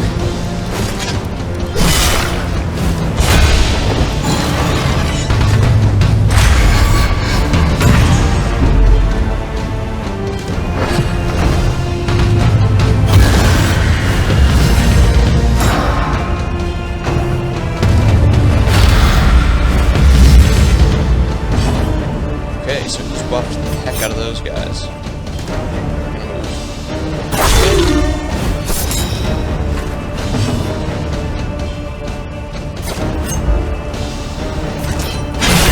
Pick to try to get into Decimal. Hopefully the fire takes care of him. This turn comes up.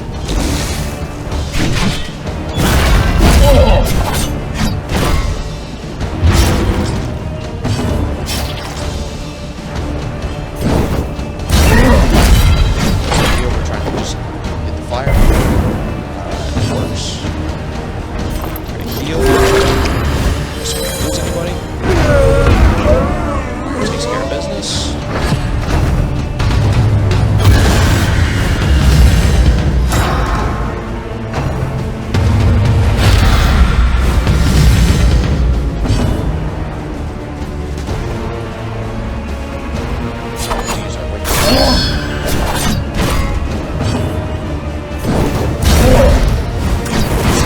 Trying to whittle down the big guy now.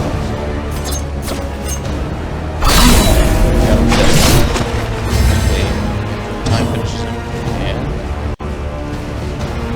let's see. Alright, we're going to heal. A little help impeccably timed.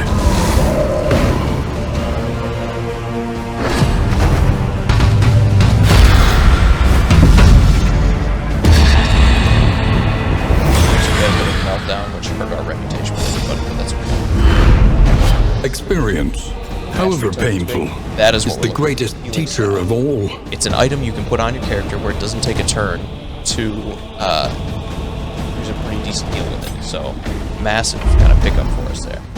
It doesn't really matter who carries it. You just The loathing character of that's bait. faster. It doesn't particularly matter though. Put it on.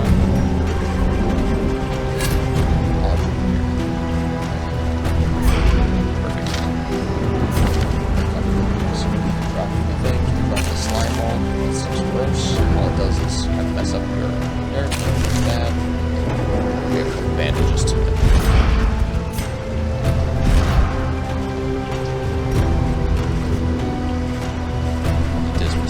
They also heal. They heal only 10%, but it's something, and it gets you off death's door, so it's not bad to have. It stops bleeding, but that's really not the reason you carry it. Trinkets. These trinkets, the characters.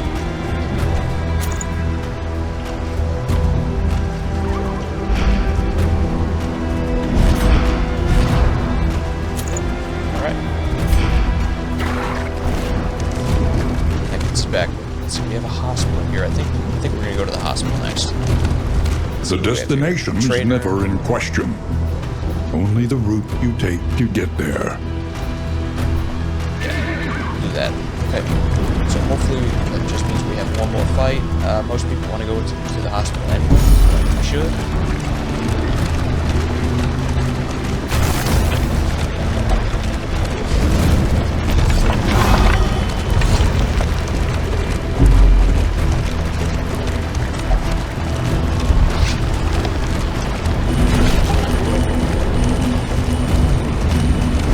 She understands the futility of her work, but undertakes it nonetheless.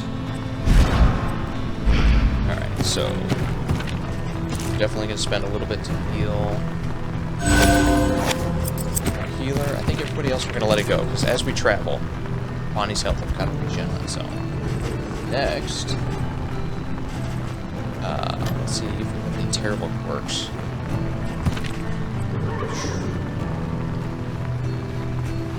It's just if she hits cadavers, it's not terrible. That's what I wanted. Doesn't really tell you what that does. Pacifist isn't very good though. I think we do have the money to kind of get rid of it if we want to. Let's see.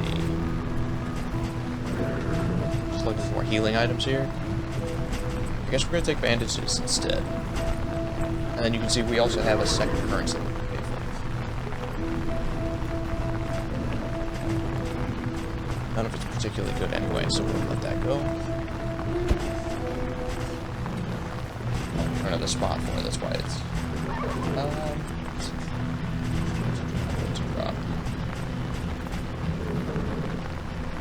Drop the herb. Tonics, tinctures, and remedies. The science of hope. It's a pretty good stop. Next we go to our order here, I think. Could take the fight, try to get another wellness point. We do still have one more here, guarding. So I think we play it safe. Onward, We had a couple while bad there runs, is we'll play still a little bit safe time. this time. See how it goes. Go to the horde. Just another chance to trade. Let us hope the madman's scrounging has borne fruit. Here is the ambush. It's on this road.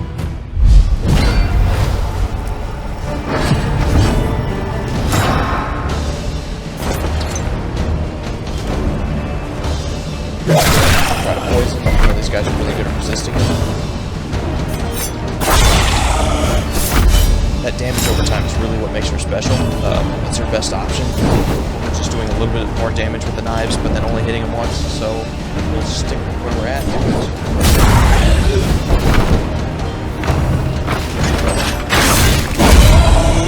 That was a good way to get high damage dealers out of the way. Early results are encouraging.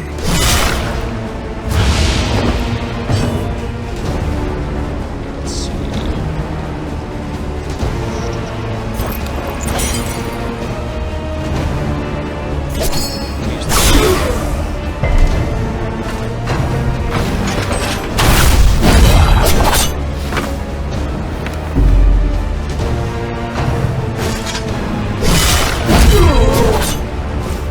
That's just why Riposte is so much better. Like any other character, they're just taking those hits.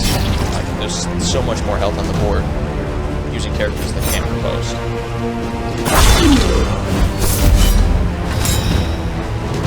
Especially when you upgrade this one, he gets a chance to dodge. I mean, it's very good. So definitely plays to a lot of strikes where you're able to duck an attack and then hit the opponent as well, but without the duck.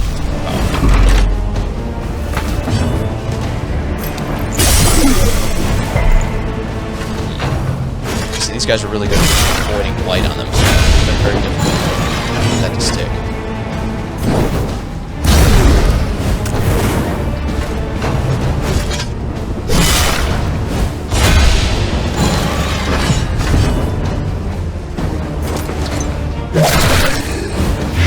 Okay, that should take care of him, which is good because he's their damage dealer. I'm gonna stop.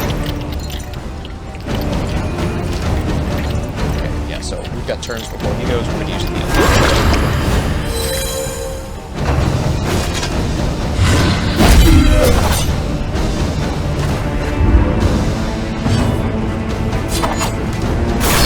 That should drop into that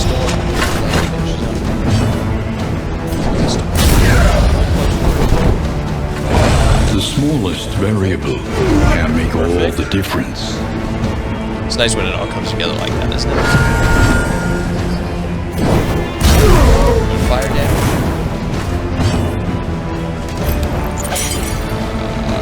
Yeah, we're instead scum a little bit because we're in pretty good shape.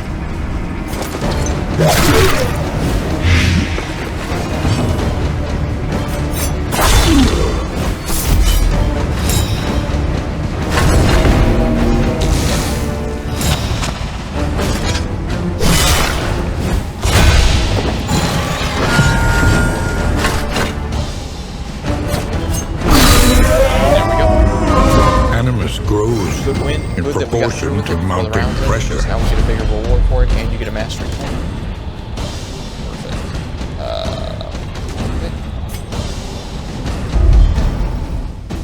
that is really important to run, is just getting those tokens and getting those mastery points.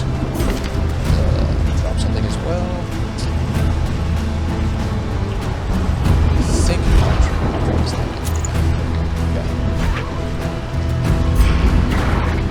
it doesn't make a ton of sense that, like, oh, well, she can just carry it, so it doesn't need to sit in the cart anymore. I mean, it's still in the cart, and you'd think they'd find ways to make it work, but it's part of the game, I guess.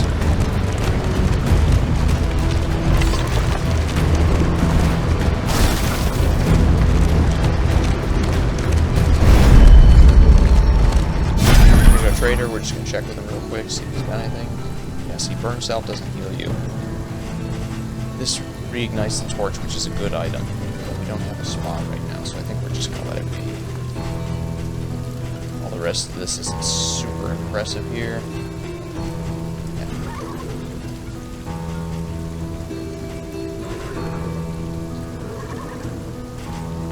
Okay. I know we didn't buy anything from it, but it does give us a chance here to try to heal up, not take too much damage from this last fight that's coming up here, and hopefully we'll actually make it to first in here.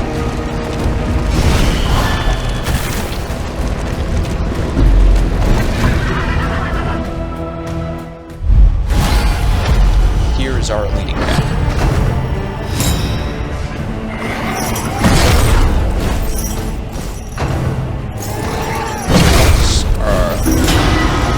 Different this time. The two up front are mostly melee characters, so we're gonna, normally you focus on the back row. These guys can cause horror and everything, but these guys up front do so much damage that it is actually important to focus on them first. Especially because the back guys, they have an ability to add, like, extra dodges to them.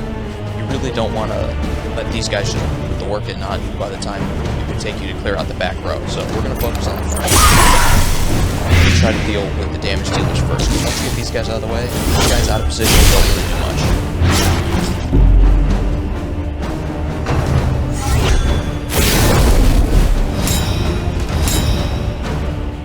But they also have a retreat, so you can't just, I was just thinking about pulling them forward with Ransack.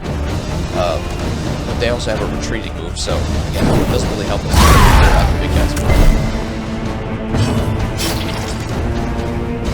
These guys are pretty decent, just stopping everything from happening to them, so just kind of gotta hope we land some more poisons in that tank.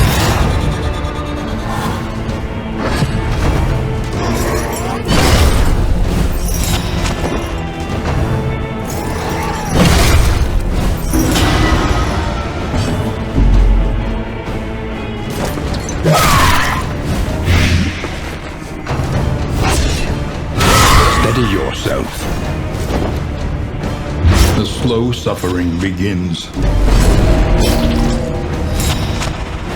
can see here the value of the bandage, because it doesn't do much health, but that doesn't take my turn to use it. So instead, I can just miss my other shot, and it's like it took my turn anyway. But that would have been a hit against Death's Door if the slow suffering begins. Dragged back from the brink. Get it back up. Sweat. Just gotta make sure we get the kill. Because last thing you want is them to get a couple lucky rolls and then they're getting the extra hits against us. So we'll take the kill there and keep pressing.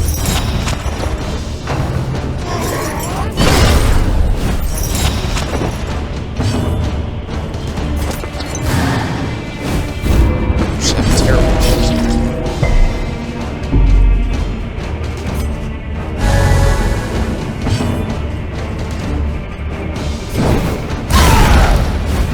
Slow dissection.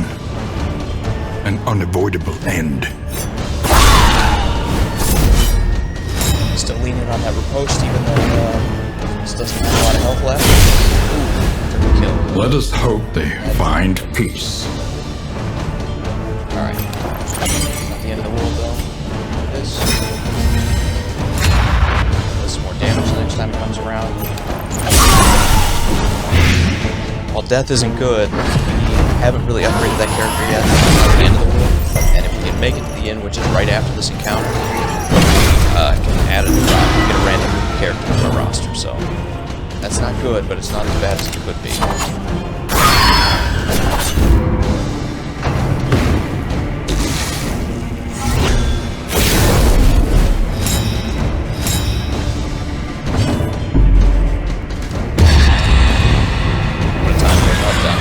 Damage that does. Alright, we'll use flashing daggers to try to get... Miscalculation, perhaps.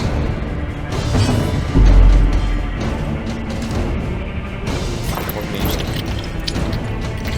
I'm actually just gonna attack. Just want to... I don't want to take a chance of surviving. Cleared with impunity. And you can see just a bunch of negative. I mean, it could have a lot to do with the torch being in. There's just no real good options to keep the torch up. Like, it's kind of like healing items where you're just at the game's mercy. It doesn't feel like giving you those items. Or at least in the other game, in the first Darkest Dungeon, it was more about, like, do I want to spend the money to come prepared? Do I want to take up the space in my backpack carrying all these, like, extra torches and stuff like that? You don't really get those options here. Alright, we'll use Hammer Thunders on her to keep her warm up. That'll also give her some dodges just in case. Same thing, we're not taking a chance to hurt anybody else. We'll just take a little heal. I know it's going to extend the fight a little bit longer, but we just don't want to hurt anybody else.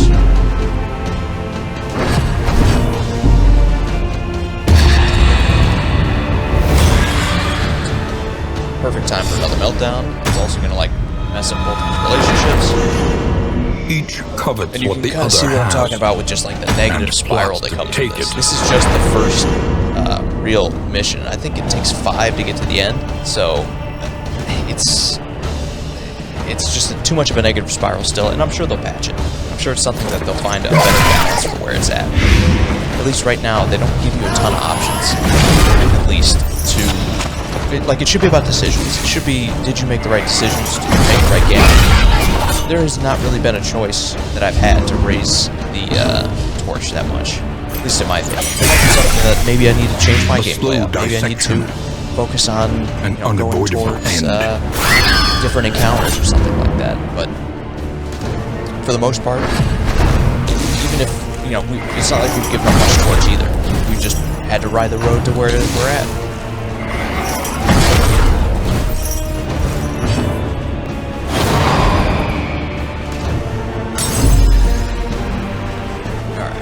So we're not in prison. Well, what we're gonna do... we'll just make it... Yeah, we'll just keep going. Lethality writ large. I was gonna say we could have backed up and tried to heal, but I don't know that that's the right move. I'll just use a healing salve. A little help impeccably timed. And we'll go on the attack. Probably didn't need to do that, but that's okay. We're done fighting anyway.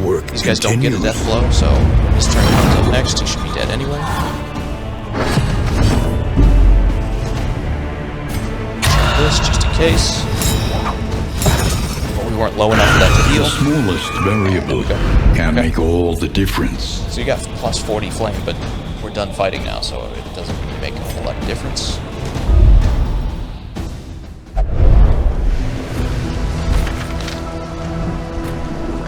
That was, oh wow, that wasn't even the end fight. Oh, okay. And then, I thought that was the last fight. Alright. Lost that. And lost this. That.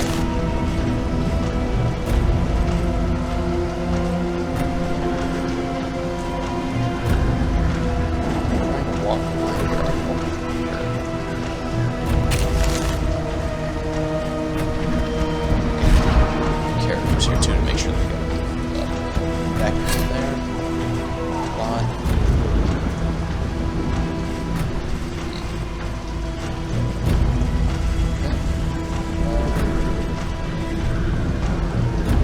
Smelling salts, I suppose.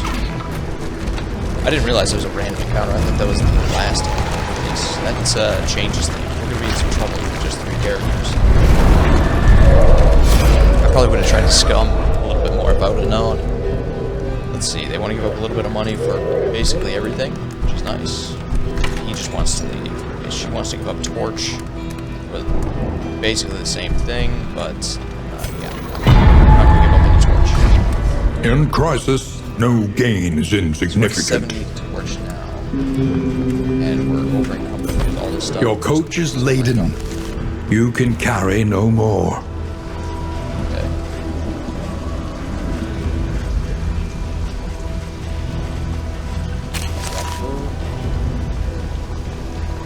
What's that?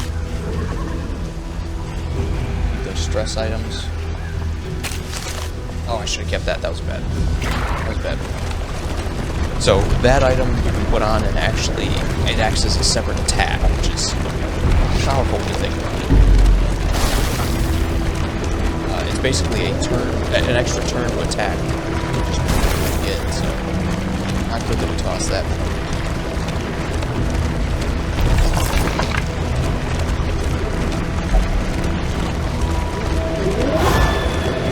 A beautiful illusion that was the world. Fragmented and undone. Okay, so here's our last encounter. This is how we come back.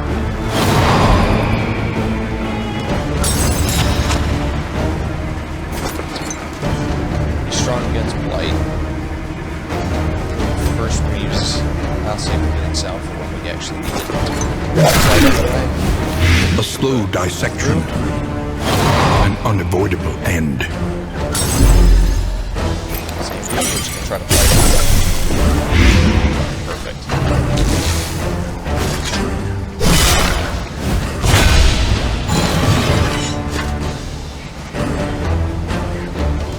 Point blank shot. Just to get us in better position to do our post. That's the problem of only having 3 characters. It's hard to put him in a spot. It makes everybody else just totally useless.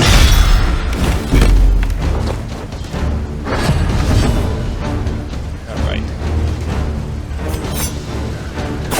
Next up is the post. She's gonna heal herself. Sure. Poisoning.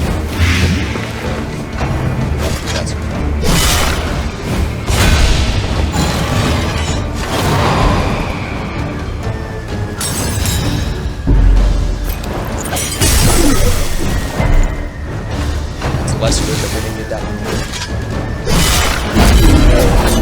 This was kind of made up for it, but that's most. Here's where things get interesting. This next attack is attack. So that move lets him use some of his more powerful attacks, but it takes time for the which is nice.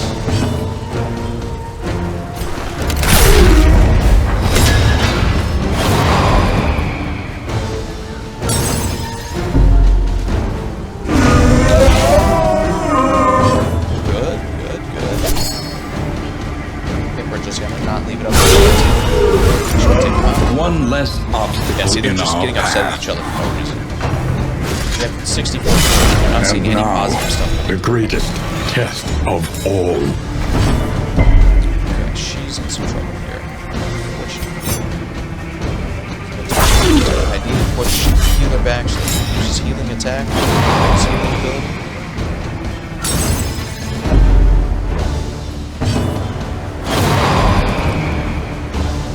See the problem with some of these stacks where things just go off the rails. And that's the way they kind of want the game, where when things go bad, they want it to be disastrous. And I have no problem with that. The only problem I have is the balance. Like, there should be something that I can do to kind of counteract it. It shouldn't just be random foregone conclusion.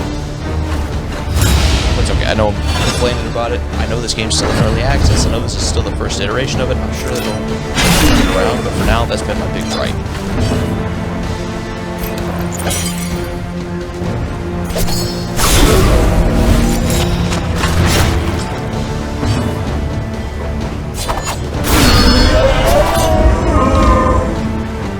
Yeah, so we could try to keep fighting if we wanted to. Not suicidal. So In this our world, take it. wealth is worthless without purpose. And now we made it to the end. Brutal first couple raids here. Need to drop one more thing. a lot of smoke bombs. I don't really foresee us having the space to use them, so we'll drop that.